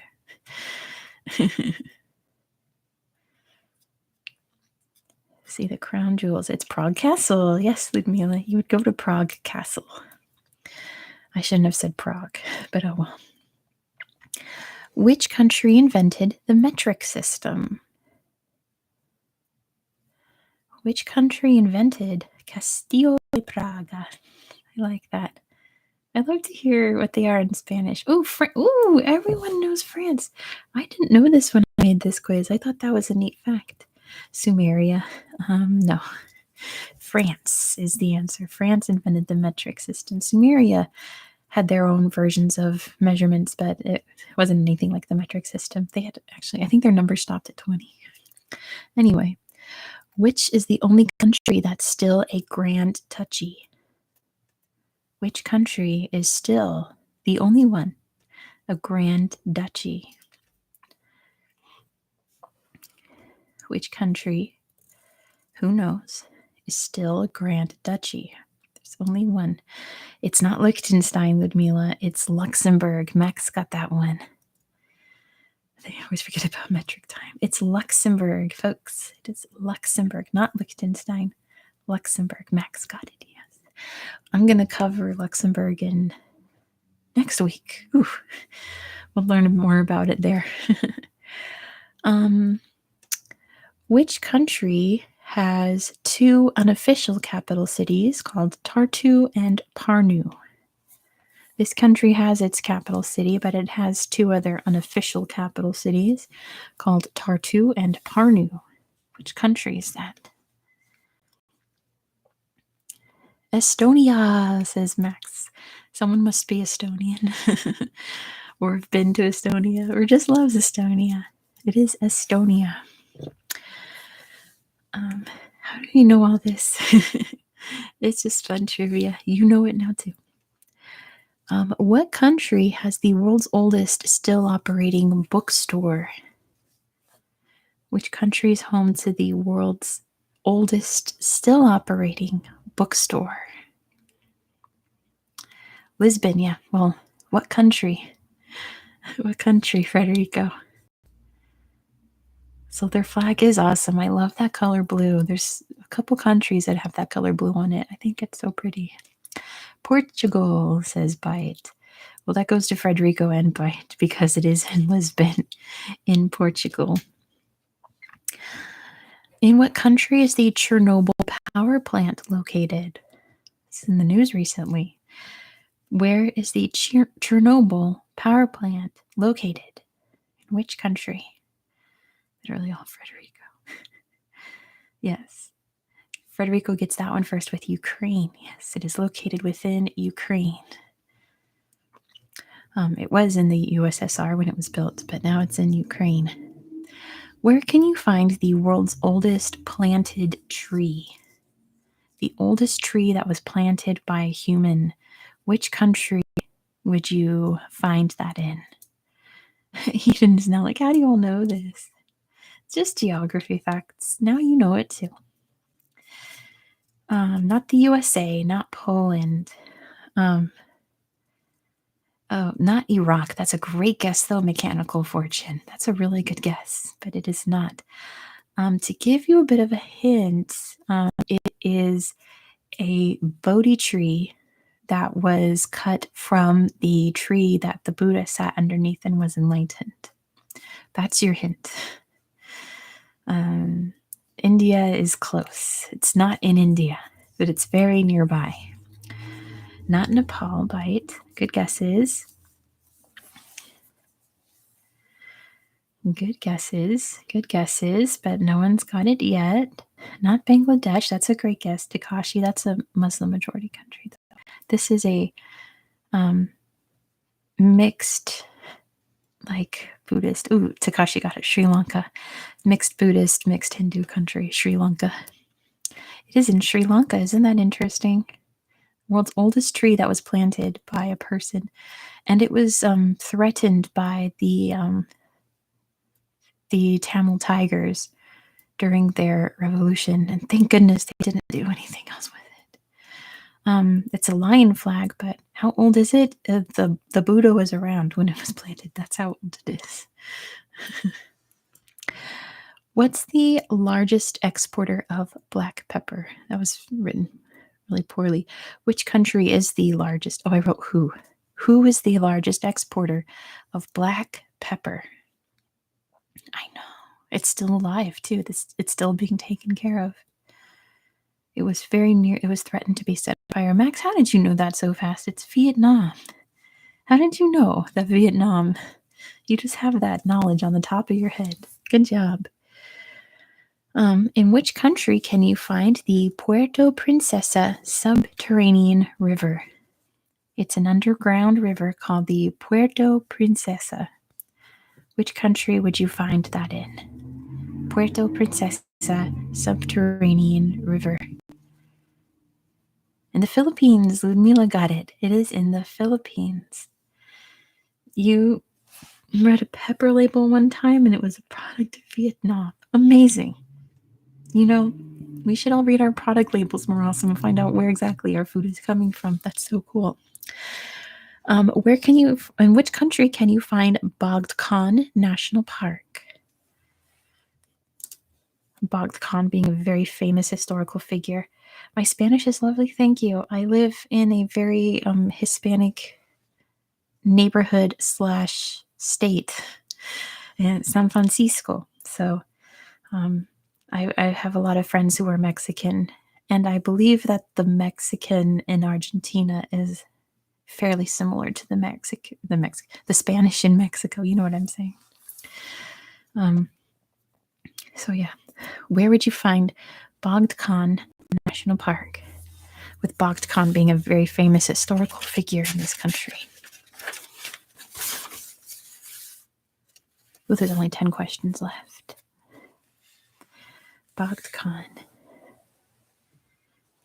Indonesia, good guess, but no. Bogd Khan is your clue there. And yeah, I think Filipino Spanish is very close to Mexican Spanish, like the offshoot of Spain Spanish.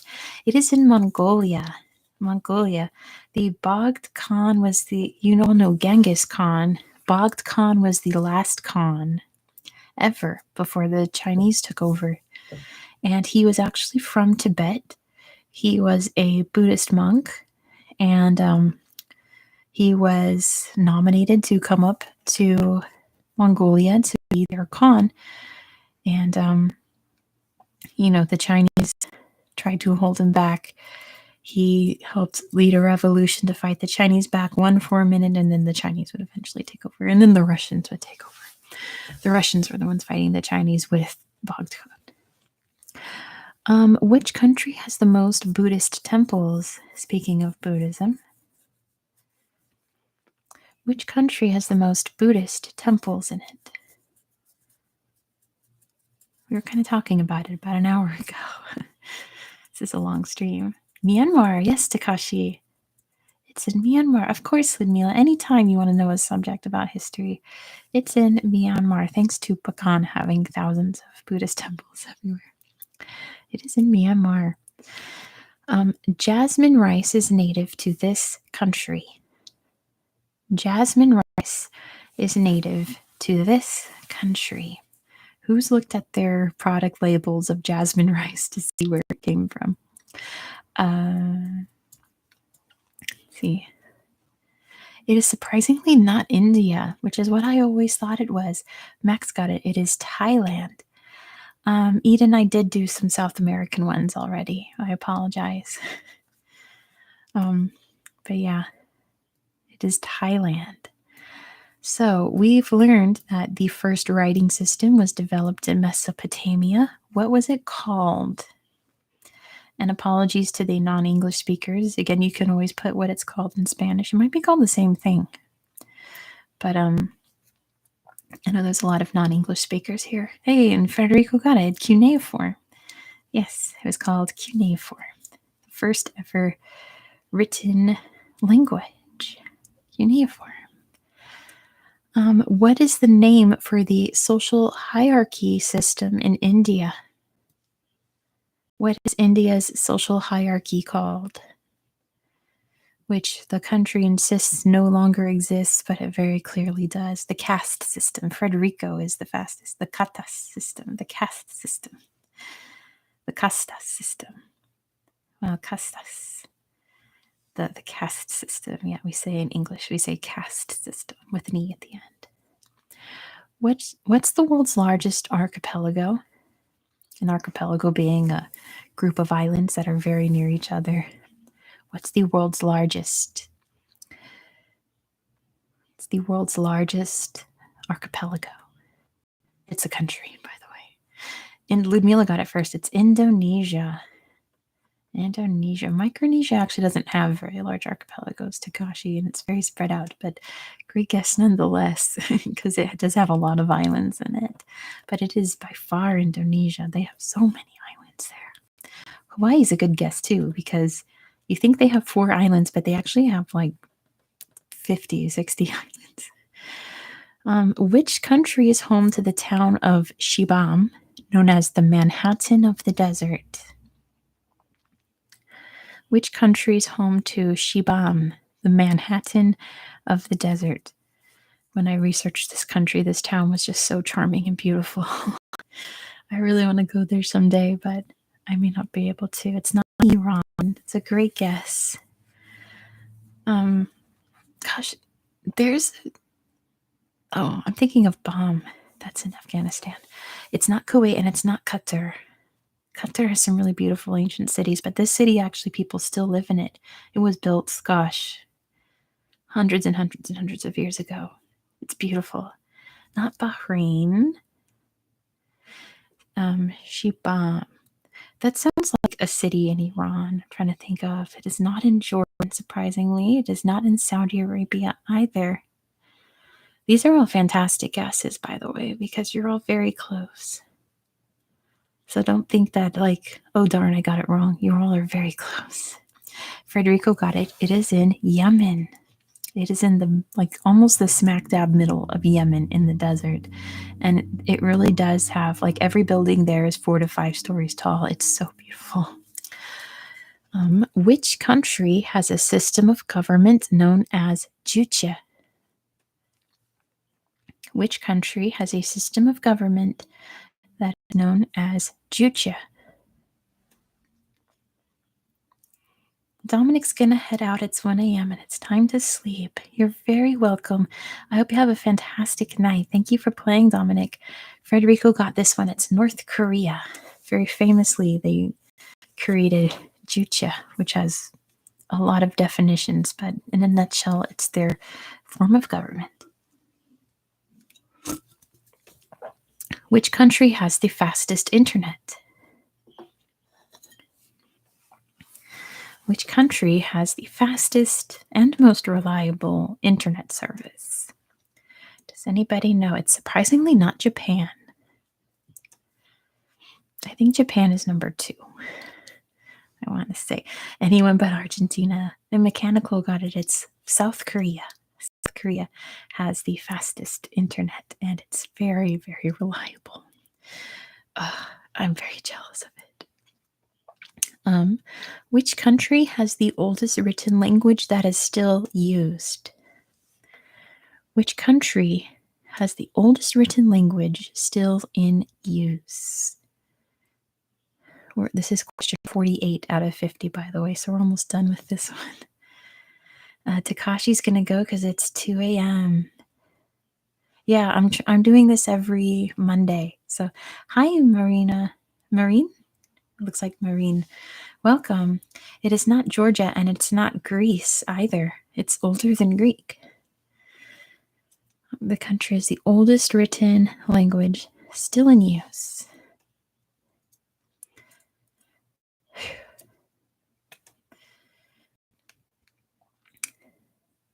Good night, Ludmila. Thank you for playing. I'll see you next week, most likely. It is not Indian, Nicole. That's a very good guess as well. It's not Sanskrit, apparently. I don't think... Oh, and also written language is the big clue. So it's not Armenia either. It's not Armenian. I think what it means is... I'm the one that wrote this question. I think what I meant was... the oldest written language. So there's languages older than this one, but the writing of it is the oldest one that's still in use. That's what I'm trying to say here. So it's not the oldest language, I should say what's the oldest alphabet, writing language. Not Arabic, Ludmila. Great guess. It's not Arabic. There's some very good guesses. By the way, it's which country has it? So it's not the language, Blacklit. It's not the language, I should say. What country is it? What country does this language belong to? What country? There we go. Marine got it. It's China.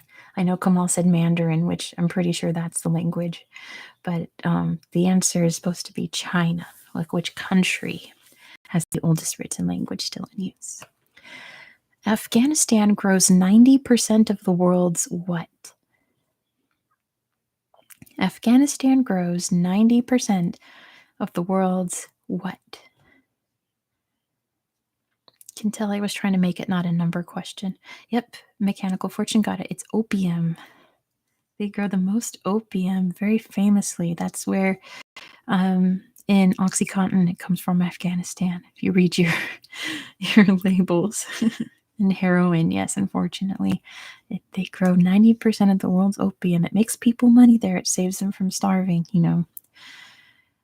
This is the last question, and it was in my trivia book. What's the largest landlocked country?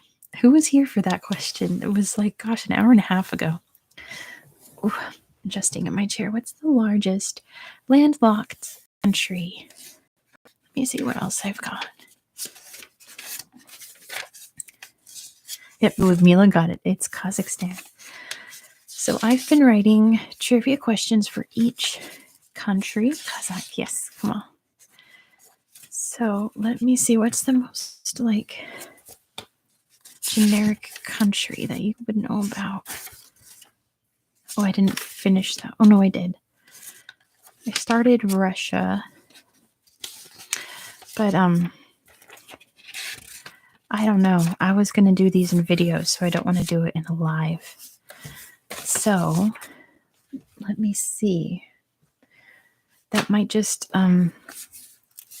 conclude the trivia for tonight, unless I know some of you wanted to do the capital cities that I did in the last Born Pink, I love it. Skinny Legend. It's so good.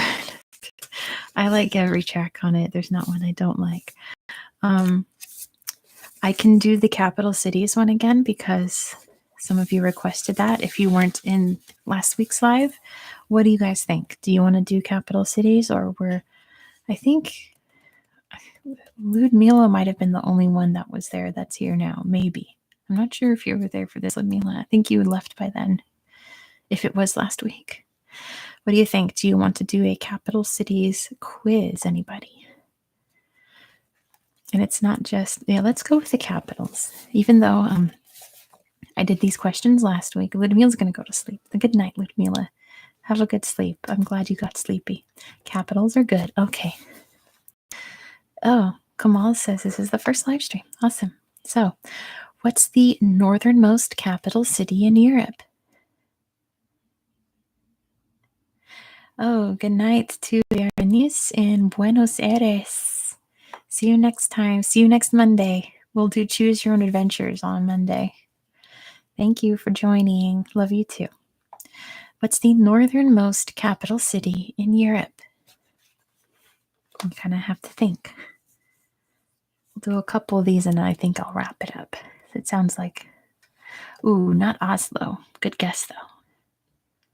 You're on the right track, Dr. Pickle. Not Helsinki. I think Oslo's higher than Helsinki, actually. You're on the right track, folks. It's kind of sort of a trick question, kind of sort of. Because it's a country that people forget about. This poor country. Reykjavik is the answer. Dr. Pickle got it. It is Reykjavik. Let me get some water real quick from my bubbles.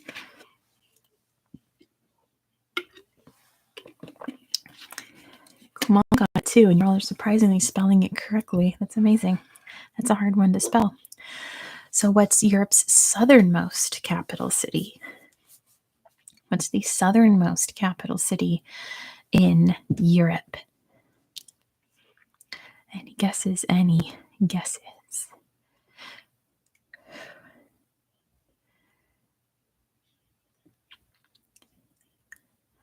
Oh, Valletta's a great guess, Federico. You're on the right track. You're in the right part of Europe. It is Athens. Mechanical Fortune got it. The answer is Athens. Good job, good job, good job. What's the most populous capital city in Europe? What's the most populous capital city in Europe?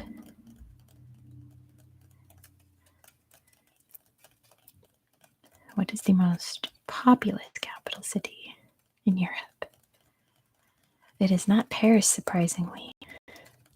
There's one that is much more populated. It is Moscow. Federico got it. It's Moscow. So don't forget that is part of Europe. You'll find out why in my Russia video in 2 days. Why? I just learned why when I was doing research this morning, why half of Russia is considered Europe and the other half is considered Asia. I know, right? So interesting. If anyone follows my channel closely, you'll know this. Which South Pacific island is widely regarded to be the only country in the world to not have a capital? It's my favorite country, and it's the reason my channel exists, because I wanted to teach people about this country. Dr. Pickle got it. It's Nauru. Will's here. Will's here. Will's here. Nauru.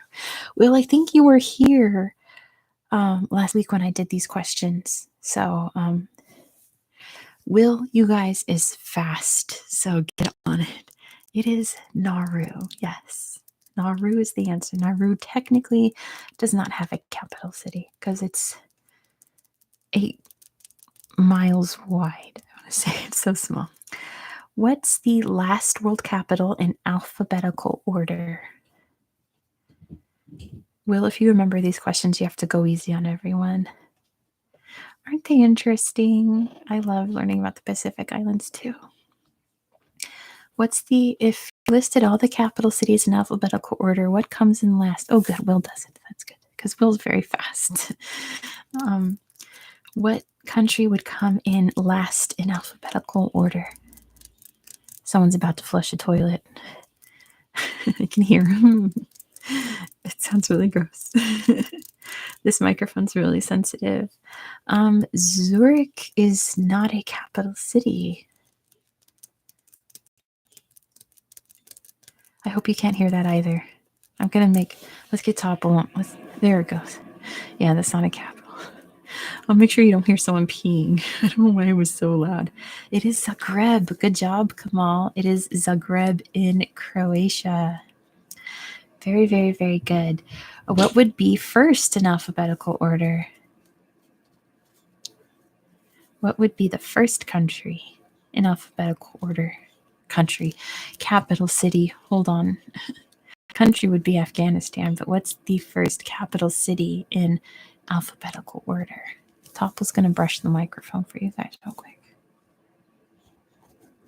Dr. Pickle got it. It's Abu Dhabi. While this toilet is flushing.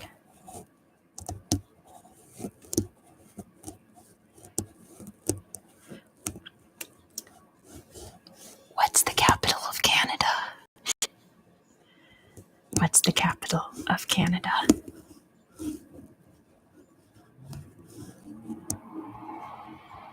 Will got it. It's Ottawa. I'm telling you guys, Will is fast. Frederico is fast too. It's going to be Will versus Frederico because you two are very fast. It is Ottawa. Munich is the capital of which German state?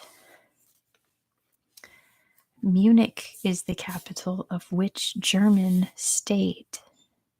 Wow, Frederico got it. It's Bavaria. Frederico beat Will this time. It's going to be between you two. Oh, Kamal got it too. Great job. Great job. What's the southernmost capital city in the world? I told you. That's why I kept saying Will is fast. Frederico is fast. They're the fastest here right now. Ooh, it's not Montevideo. I mean, Buenos Aires is, there we go. Dr. Pickle got it. It's Wellington in New Zealand is the southernmost capital city. What is the largest capital city in the world by population? Not by area, by population. Which capital city has the largest population?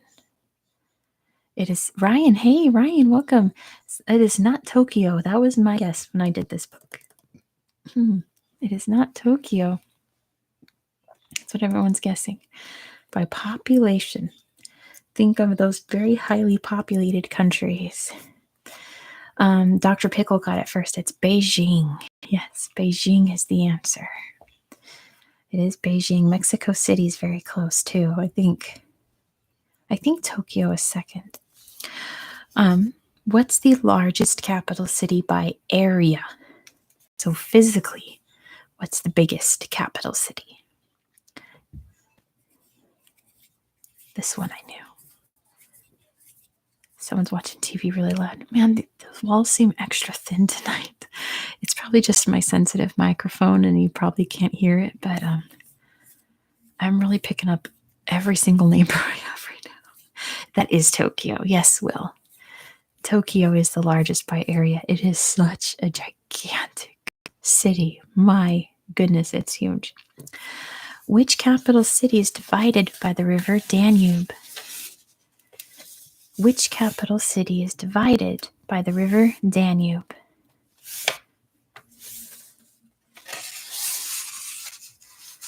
Budapest. Yes, Frederico got it first. Good job, everyone else getting Budapest. Very, very good. Oh, I'm not going to say your name. I'm just going to say Nikocado because I know that's not Nikocado, obviously, but hello, good morning to you. This question was in the book that I did already, but which Middle Eastern capital city is considered the oldest in the world? Which capital city? You probably should, Mr. Nikocado over there. But yeah, it's okay. It's kind of funny because we all hate Nikocado. It's not Baghdad. I think that's number 2. It is Damascus. Yes, Kamal and Ryan too. It is Damascus in Syria is the oldest still inhabited capital city. In which capital city does the Hope River flow through? I should say this is in the Caribbean, just to give you a bit of a hint. Which capital city does the Hope River flow through?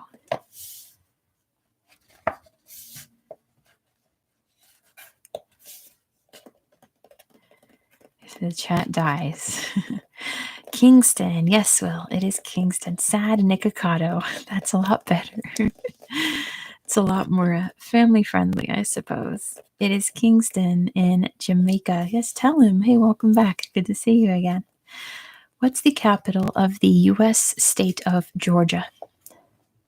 Not the country Georgia, the United States state of Georgia. What is its capital?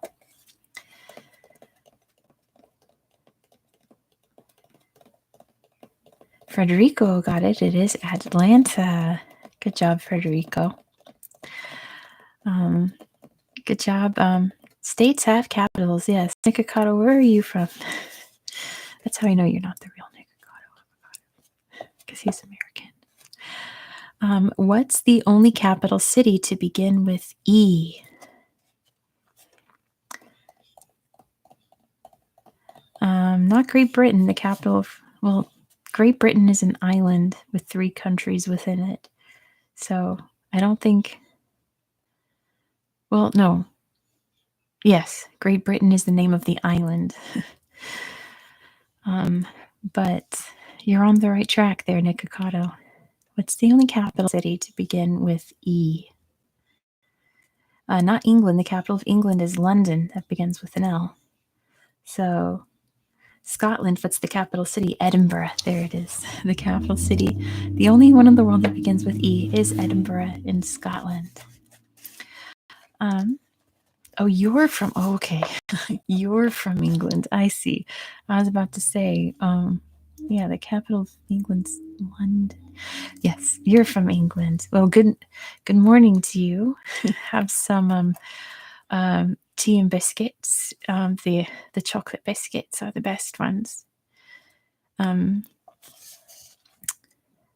Edinburgh, Scotland. Yes, Nicole.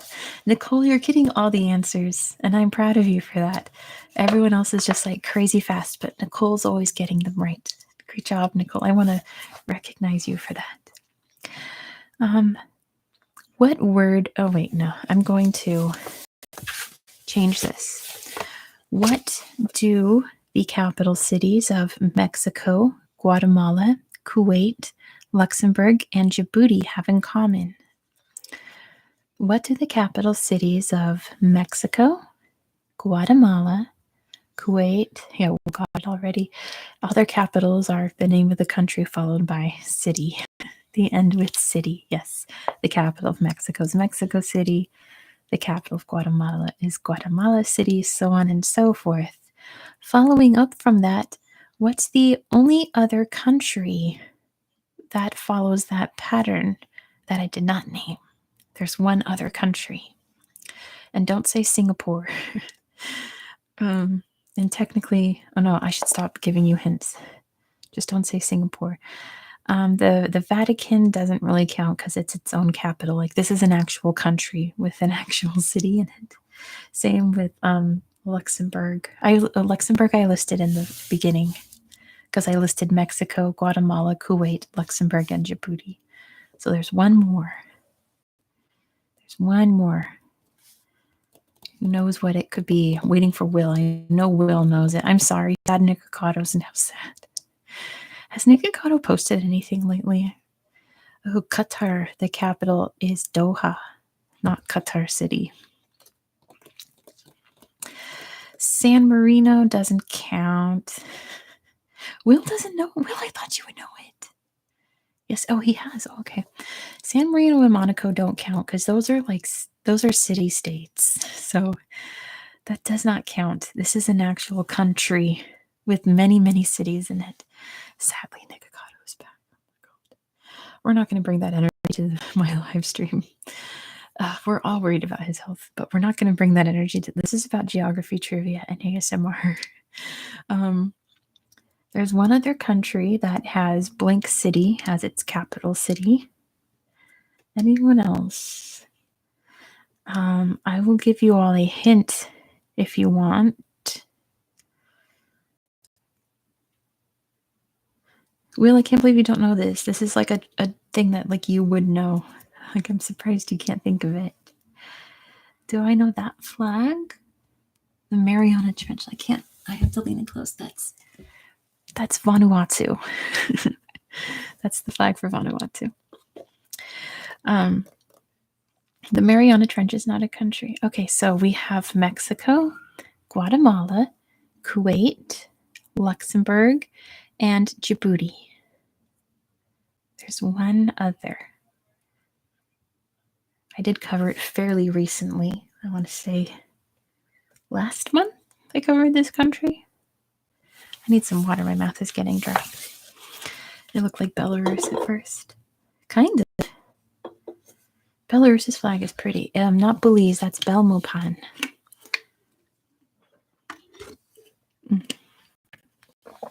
But you're on the right track. It is in Central America. I will give you that hint. Panama, Kamal got it. It's Panama. The capital of Panama is Panama City. Good job, good job, good job, good job. Yes, OMG. If there's any, you went through the playlist. There you go. That's smart. Very smart, Kamal. What's the capital of Chile? If there's any, are there any South Americans? There's so many Argentinians here for a minute. I forgot Panama. I can't forget Panama. What's the capital of Chile?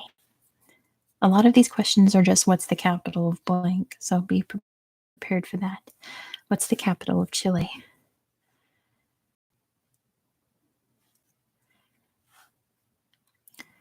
What's the capital of Chile?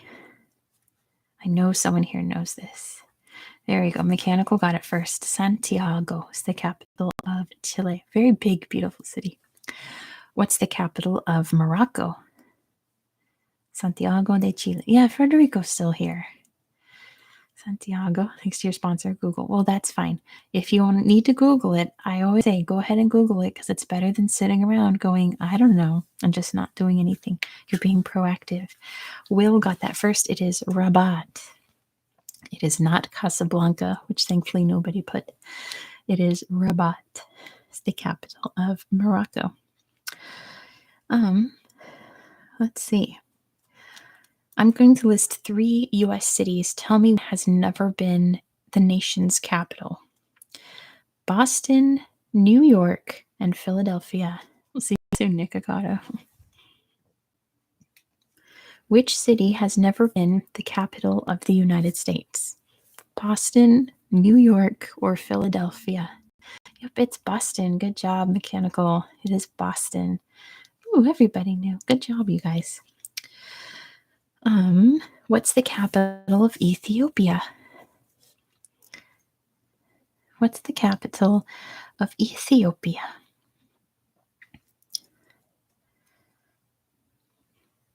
Addis Ababa. Yes. Good job, Will.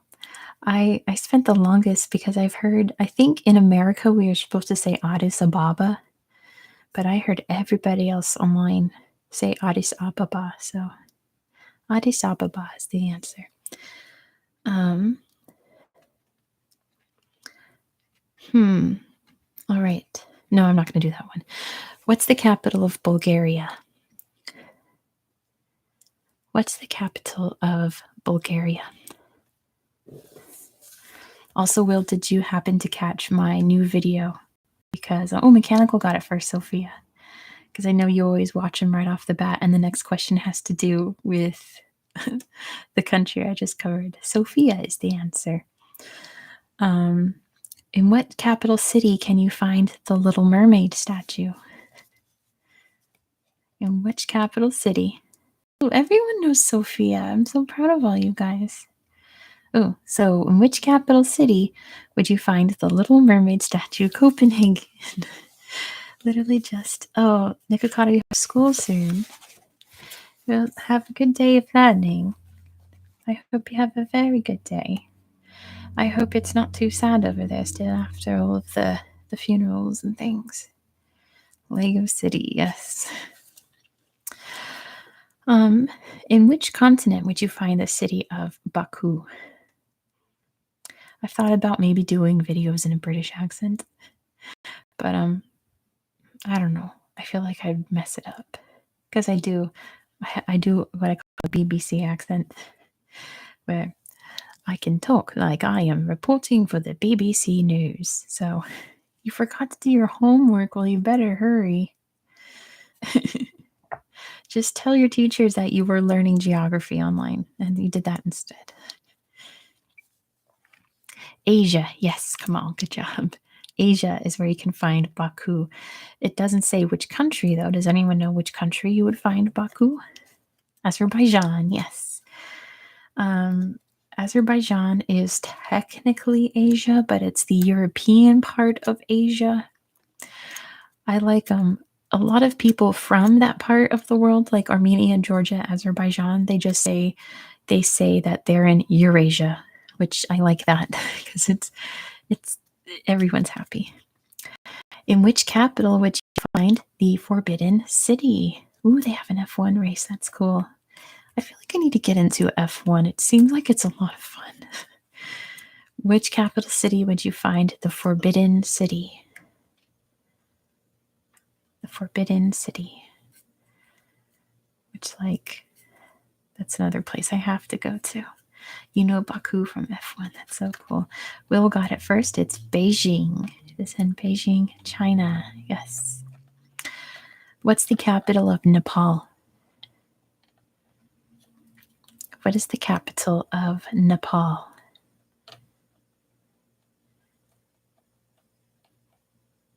Yeah, I know, really. Hey, Will got it first. It's Kathmandu.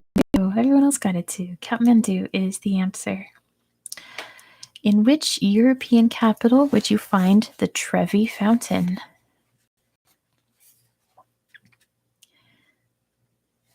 Yeah, I imagine it's so beautiful. Where would you find the Trevi Fountain? In which capital city? In Rome, yes. Mechanical Fortune got it first. It is in Rome. Federico got it. Kamal got it. Federico's still trying to type out Rome. That's okay. I understand you.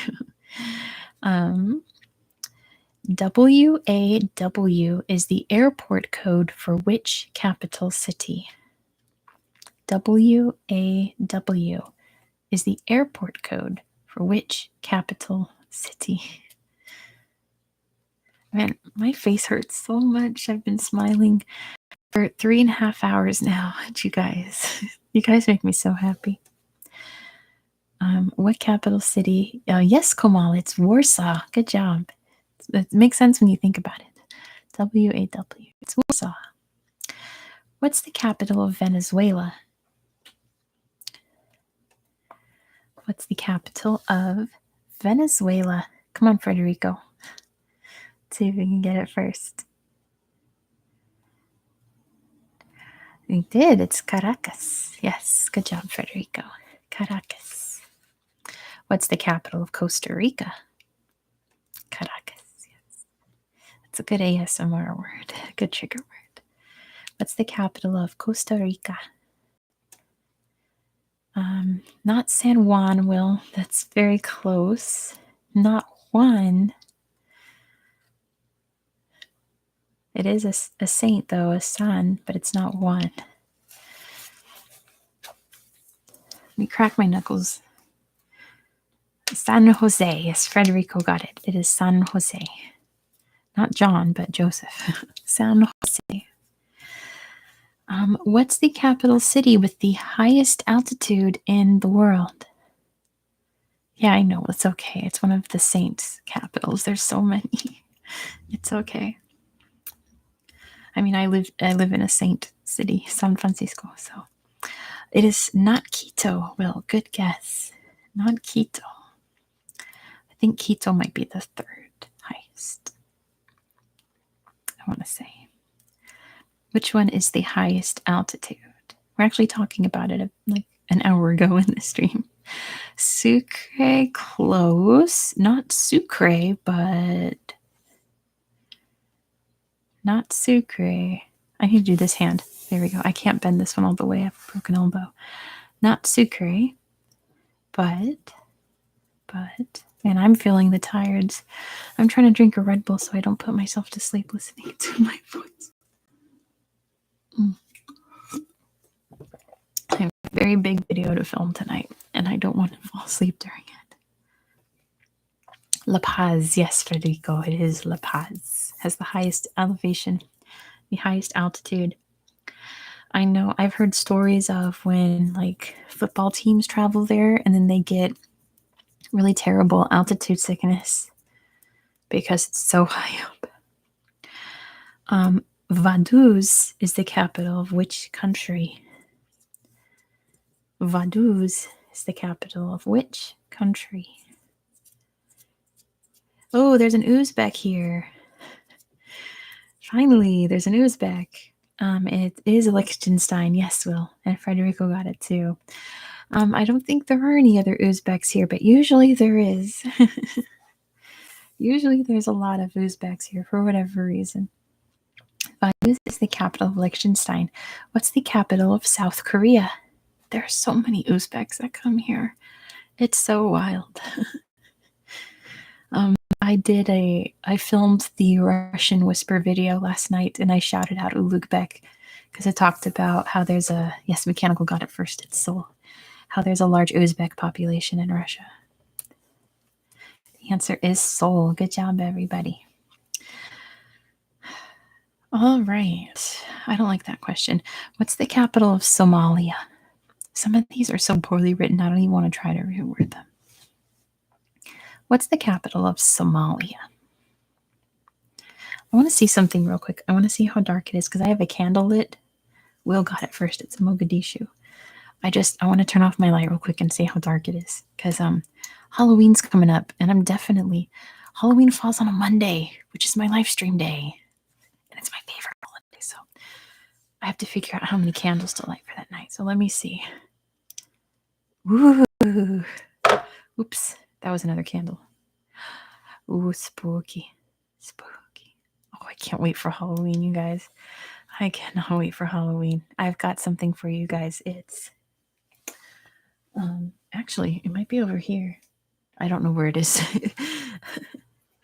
I've got something to whisper to you on Halloween, and I'll be all decked out too because I love Halloween. What's the capital of the Republic of Ireland? What's the capital of the Republic of Ireland?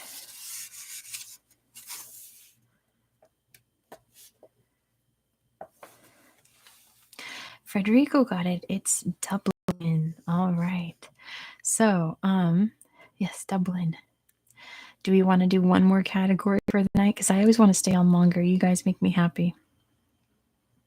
I've got a topic on historical geography, which I did these questions in the last stream, but I don't think anyone here was in the last stream. Oh, producer posts. Welcome. I didn't notice you there till just now. Welcome. You didn't get it right. So the ones I did last time were based on continents, and then I have a really good one on historical geography. Historical geography. I really like this one. So if you want, you can list a continent that you want to do questions on, or let me know if you want to do historical geography, because I think I'm going to wrap this up in about half an hour because I got to get ready to film. I've got to film a doozy tonight. If you've just joined, I got to film a doozy tonight. I've got a big video to film tonight. Both sound cool. Yeah, exactly. I'm filming this tonight, so I can't stay on too long because I don't know how long this video is going to be. I need all the time I can get to film this guy. So why don't we just do historical geography? Because I think this one's interesting. And if you struggle with it, we'll go to like North American capitals or European capitals or something. By which name was Thailand known as before 1939? Ulugh-Bek's here. Ulugh-Bek. Oh my gosh, Ulugh-Bek. There's a surprise for you in Thursday's video. Thursday my time, at least. Federico got the question, by the way. It's Siam. There's a surprise for you in the video that I'm putting out on your Friday, my Thursday, Ulugh-Bek. Look out for that, okay? Siam is the answer. I'm glad you guys got that. Which country was formerly known as Burma? Which country was formerly known as Burma?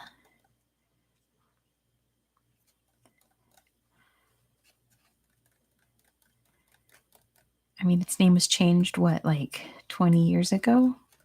25 years ago? From Burma to this. Kamal got it. It's Myanmar is the answer. Good job, Kamal. How good is the flag of Bonaire? So good. But I thought you were going to school, Nikocado. You need to go to your school. I thought you had homework to do. Name the, sorry if people are not native English speakers and may not know the answer to this in English, but feel free to put it in your language. Name the supercontinent from the late Paleozoic era, which incorporated all of Earth's land masses. Yeah, I know, like a lot of people still call it Burma, but I don't know. I like to call countries by what they like to have themselves officially known as. Mechanical Fortune got it. It's Pangaea. Pangaea, however you want to say it. Pangaea is when all the continents were one big landmass. Kamal, what's the previous name of Mumbai? India question. What during colonial times, what was Mumbai known as?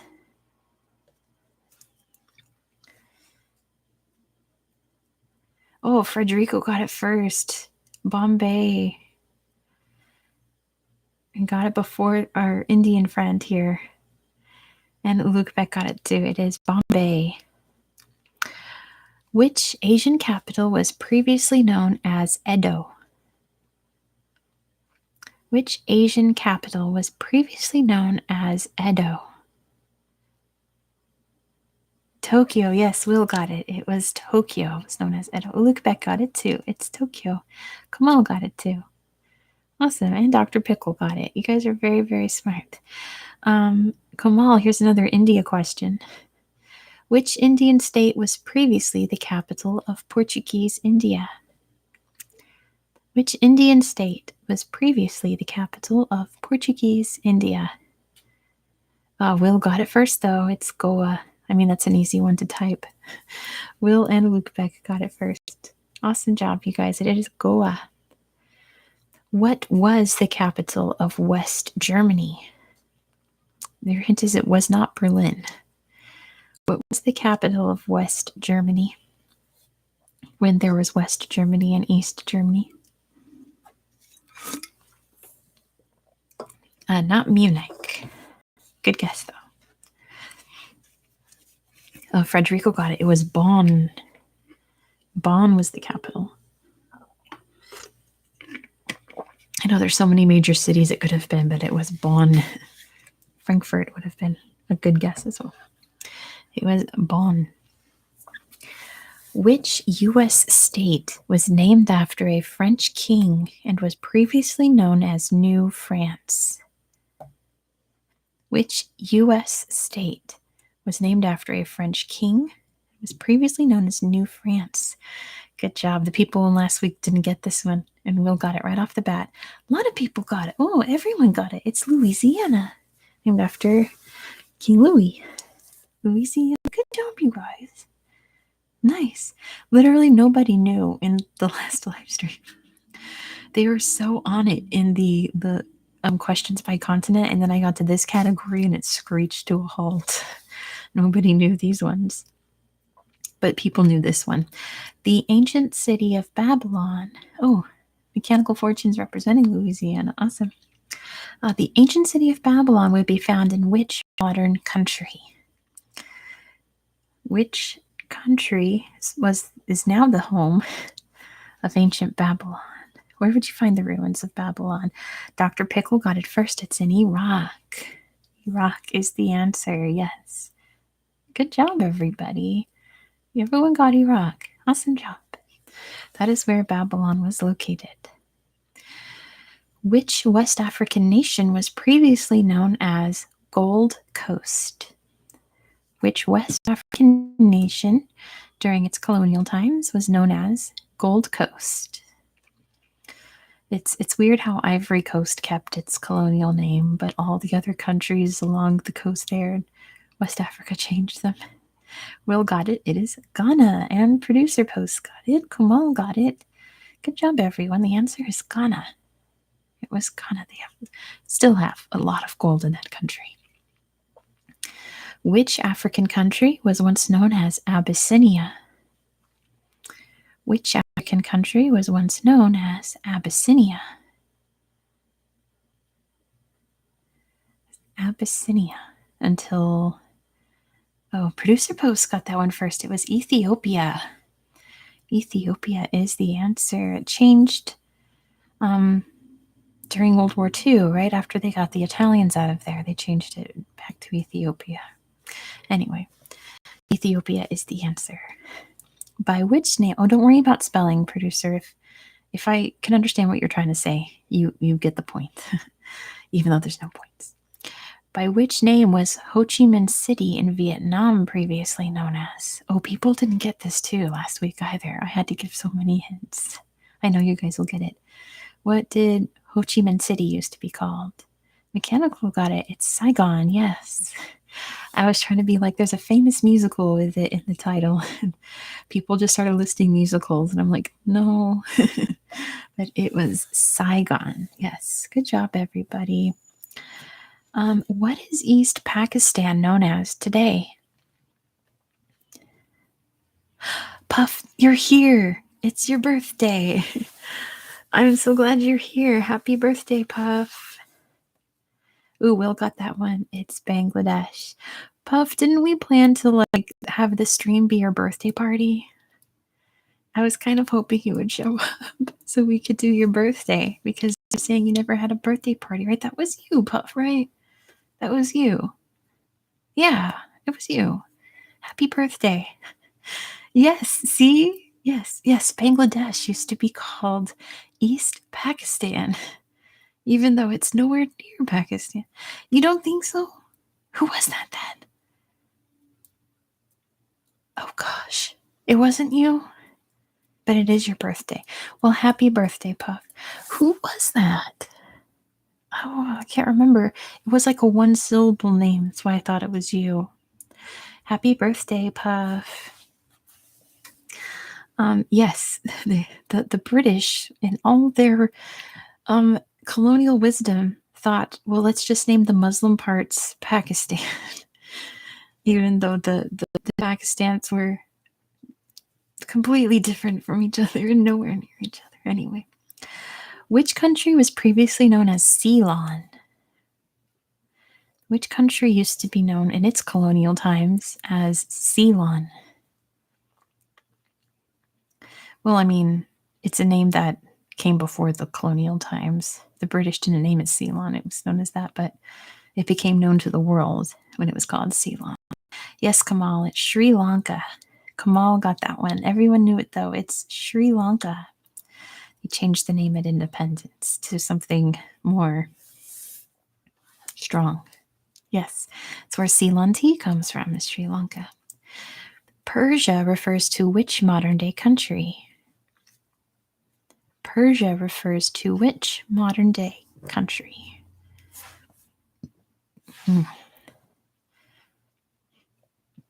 Oh, Mechanical Fortune got it first. The answer is Iran.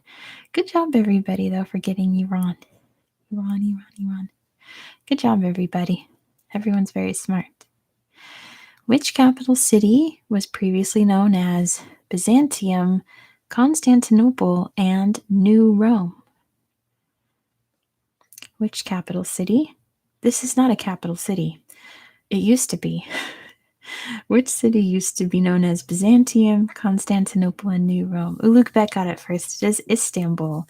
It is no longer the capital of Turkey, but it was for the longest, so I guess. Which major Asian city was previously known as Peking? Which major Asian city was previously known as Peking? Right, yeah. I got thrown off for a second. Like, wait, Istanbul's not the capital. What city used to be called Peking? I'm going to blow out this candle because it's done. It's getting way too melty. Maybe you can have some candle sounds real quick.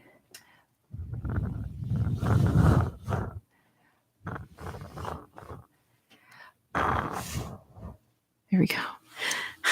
Yes. So let's see. Kamal got that first with Beijing. Kamal got it first.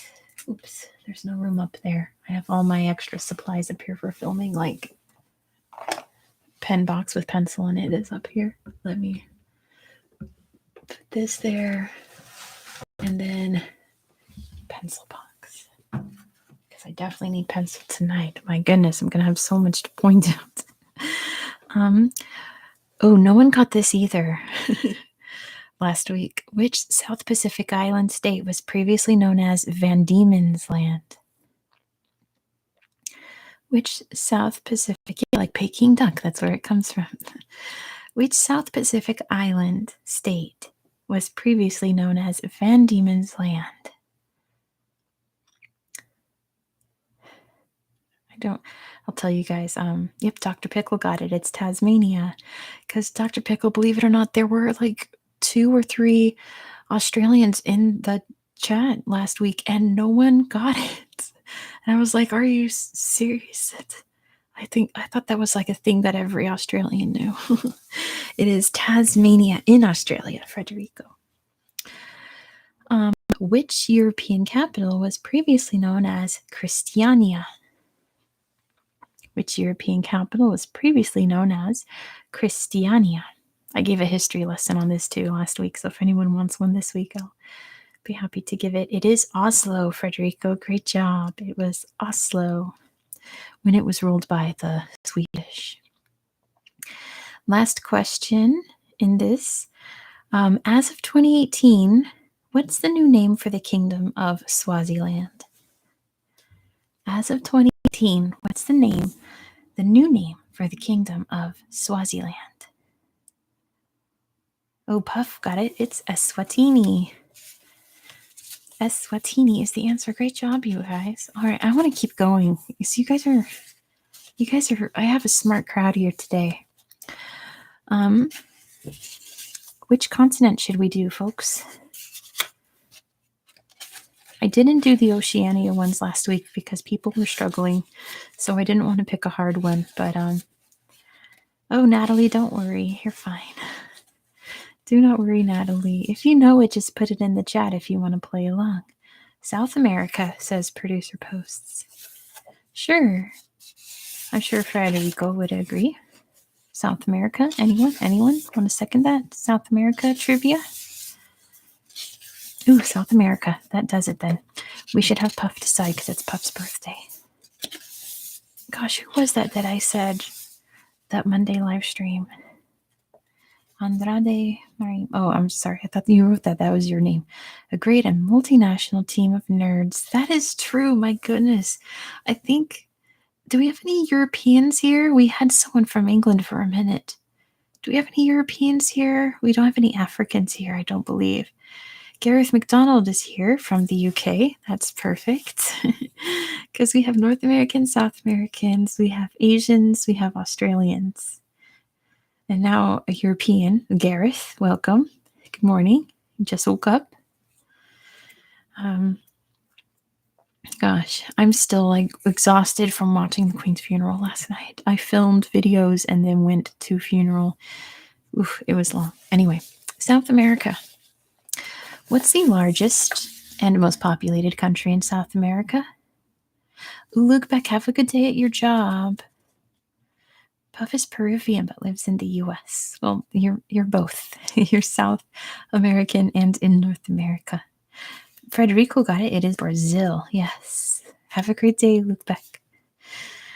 Brazil is the answer. There are 2 all the happy squirrels is here also.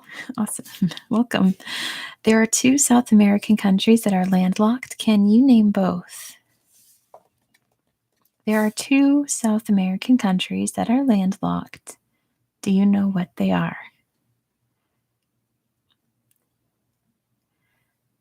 Oh, don't worry, you're fine. You're just in time. Yep, Frederico got it. It's Paraguay and Bolivia. This is going to be beat Frederico, this category, because I think Frederico right now is the only person here in South America. Bolivia and Paraguay. Uruguay has a beautiful coastline. Happy squirrels. But great guess. Paraguay definitely is one. It's right in the middle. What's the only country in South America with an Atlantic and a Pacific coast?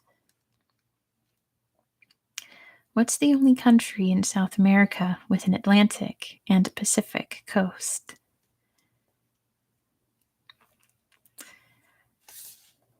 They have beaches. Not Argentina, not Panama.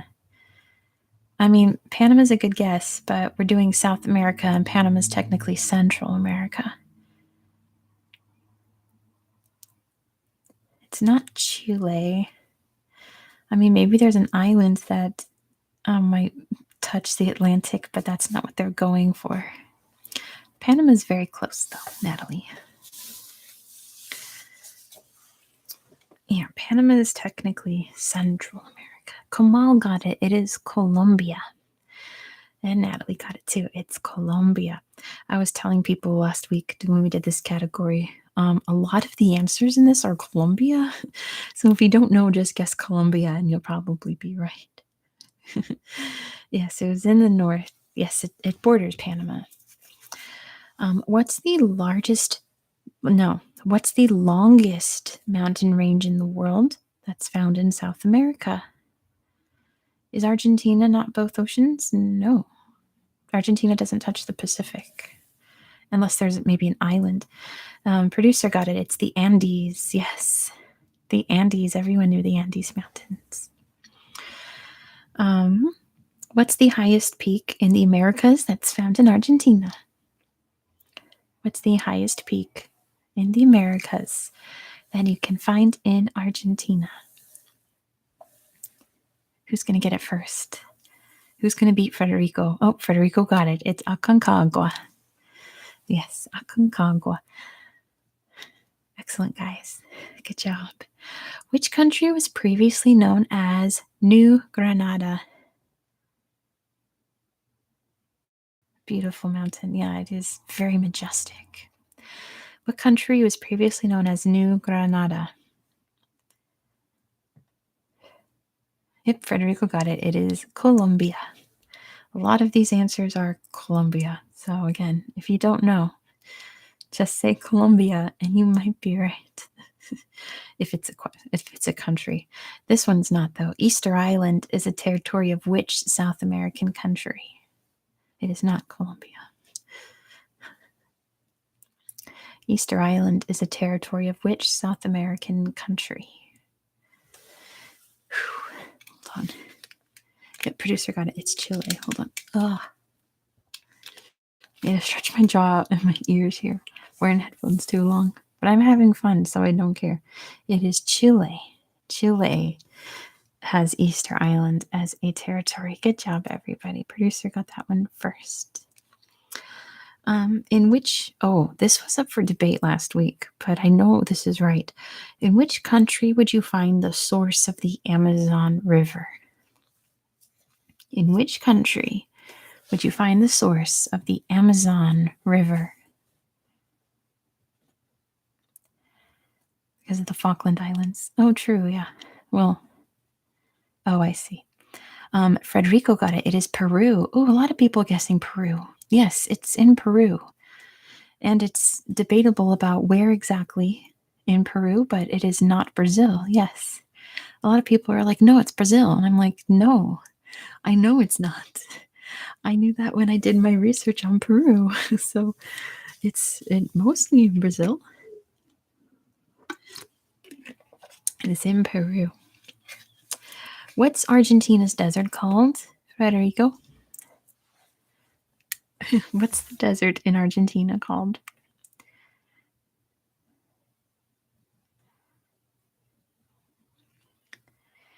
I should say it's not like a sandy desert like the Sahara, it's a big grassland. That's technically a desert. Not the Atacama. That might come up in another question though, so I don't want to say the Atacama is. Oh, it is. It's coming up in like 3 questions. Um, but yeah, Patagonia is the answer, Federico. Yes, the driest. That's the Atacama. I was talking about Patagonia.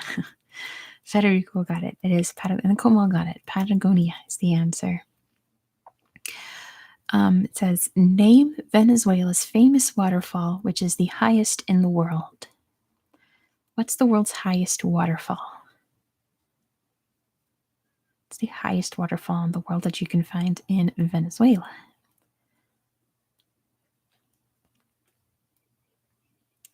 Anybody?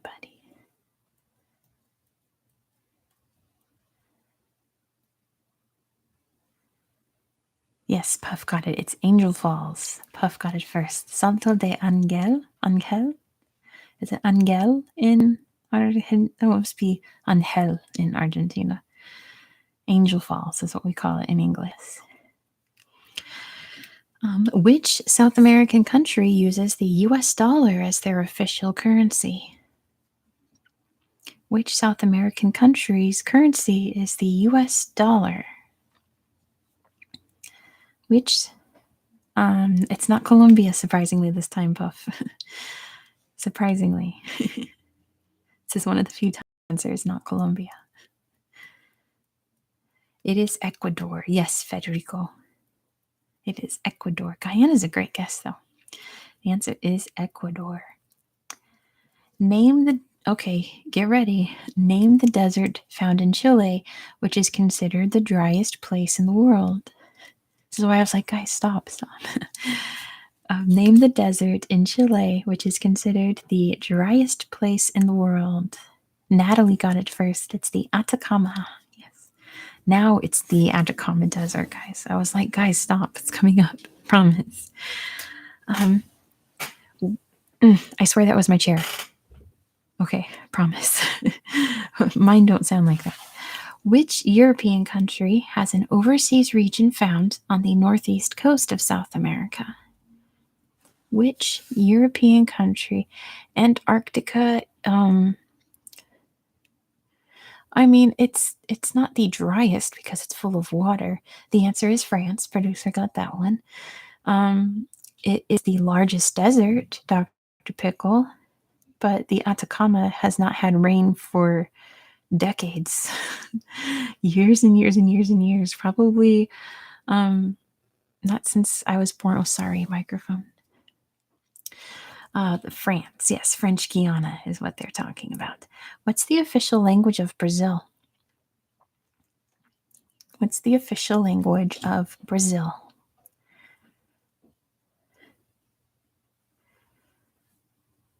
This guy that just got home, he's against that wall. Portuguese. I'll give that to Puff. It's Portuguese. This guy's the loudest sneezer in the world, so I apologize if drunk Russian Spanish. I apologize if he lets out one of his loud achus. I've tried telling him. He didn't care. I told my landlady. She was like, how am I supposed to tell him to sneeze quieter? It's like, why would you sneeze at the top of your lungs at like 2, 3, 4 in the morning? Because he doesn't sleep at night. Because, anyway, I won't get into my horrible neighbor. Which islands are located off the coast of Argentina? Nikocado, you're supposed to be in school. Go to school. Why are you still here? You're on your way. Okay, good. I don't want you ditching school just to play around in my live stream. Puff got it. It is the Falkland Islands. Yes, it is the Falkland Islands. What's the most populous city? Or Malvinas. Yes, Federico. What's the most populous city in South America? Oof. You can't see, but I have this skin condition and it's flaring up on my thigh, so I have a pillow right here and it's sliding off. So it is not Rio. It is not Brasilia either. You're both loud. Sneeze quietly. Like, what do you do at weddings? What do you do at funerals when you have to sneeze? You just let it out? Oh, hey, Sam Soren. Welcome, but it is not Rio. Federico got it. It is Sao Paulo. It is definitely the most populous city. Hey, Victor, don't worry. Here's a question for you. The capital of this country is Paramaribo. The capital of this country is Paramaribo. Try not to sneeze. Just sneeze quietly. You don't know how to sneeze quietly. There you go, Victor. It's Suriname. Yes, Suriname is the answer. What's the capital of Guyana? You don't know how to go like that?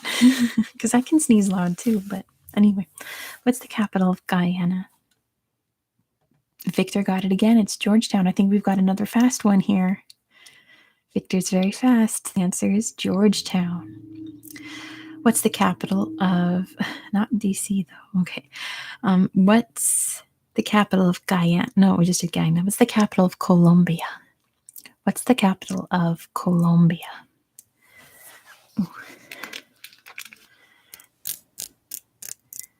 I feel like I should be stopping this, but I don't want to. My ears are getting sore from the headphones. Kumal got it. It's Bogota. Yes, Victor got it. Federico got it. My goodness. Just can't sneeze quietly. Oh, well. Can't relate, but you do you. What's the largest lake in South America? What's the largest lake in South America?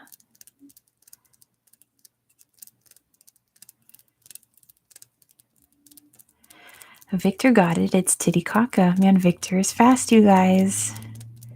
Victor's a fast one. Federico, you gotta get faster. How many countries share a border with Brazil? How many countries share a border with Brazil? Kumal has to go. I was just thinking, like, Kumal's been here for a long time. Goodbye, Kumal. Thank you so much for playing. I hope to see you again sometime soon. Santa Kakato's mom. Oh, dear. Victor got it. It's 9. Victor, you're on a roll. You just joined and you're dominating the trivia. Great job. It is 9. 9 countries. But how many countries does South America consist of? How many countries are in South America? I was wrong. I said it a minute ago. I was not a minute. I have to stop saying that. I said it like an hour ago, and I was way off. How many countries are in South America? Higher than 12, Dr. Pickle. I thought there was like 11. Apparently not. I was off by a bit. France does, I don't know if France counts in this case. Higher than 11, apparently. I need to look at a map to figure it out to see if they count France or not. 1, 2, 3, 4, 5, 17. Holy moly, no way.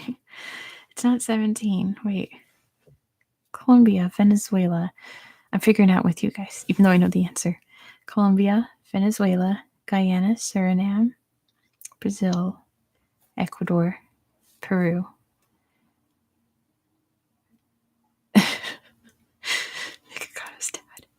Stop. Paraguay, Uruguay, Argentina, and Chile. This says that the answer is 14. I counted 11. 11 isn't even an option on here. Well, I forgot one then if it says 12. Then it is French Guiana. Okay. Well, the book is wrong. The answer is 12 then. Sorry, who got that first? Dr. Pickle? Dr. Pickle wins then. Border Brazil 2 don't. Yeah, that's 12. That's true. Okay, the answer is 12. Which country's home to the pre-Columbian Nazca Lines? In which country can you find the Nazca Lines?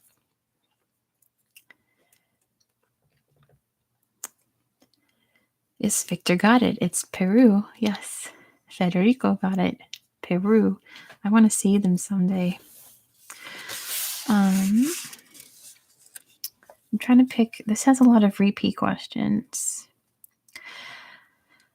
Where would you be in South America if you were spending euros? If you were using euros as a currency in this country, where would you be?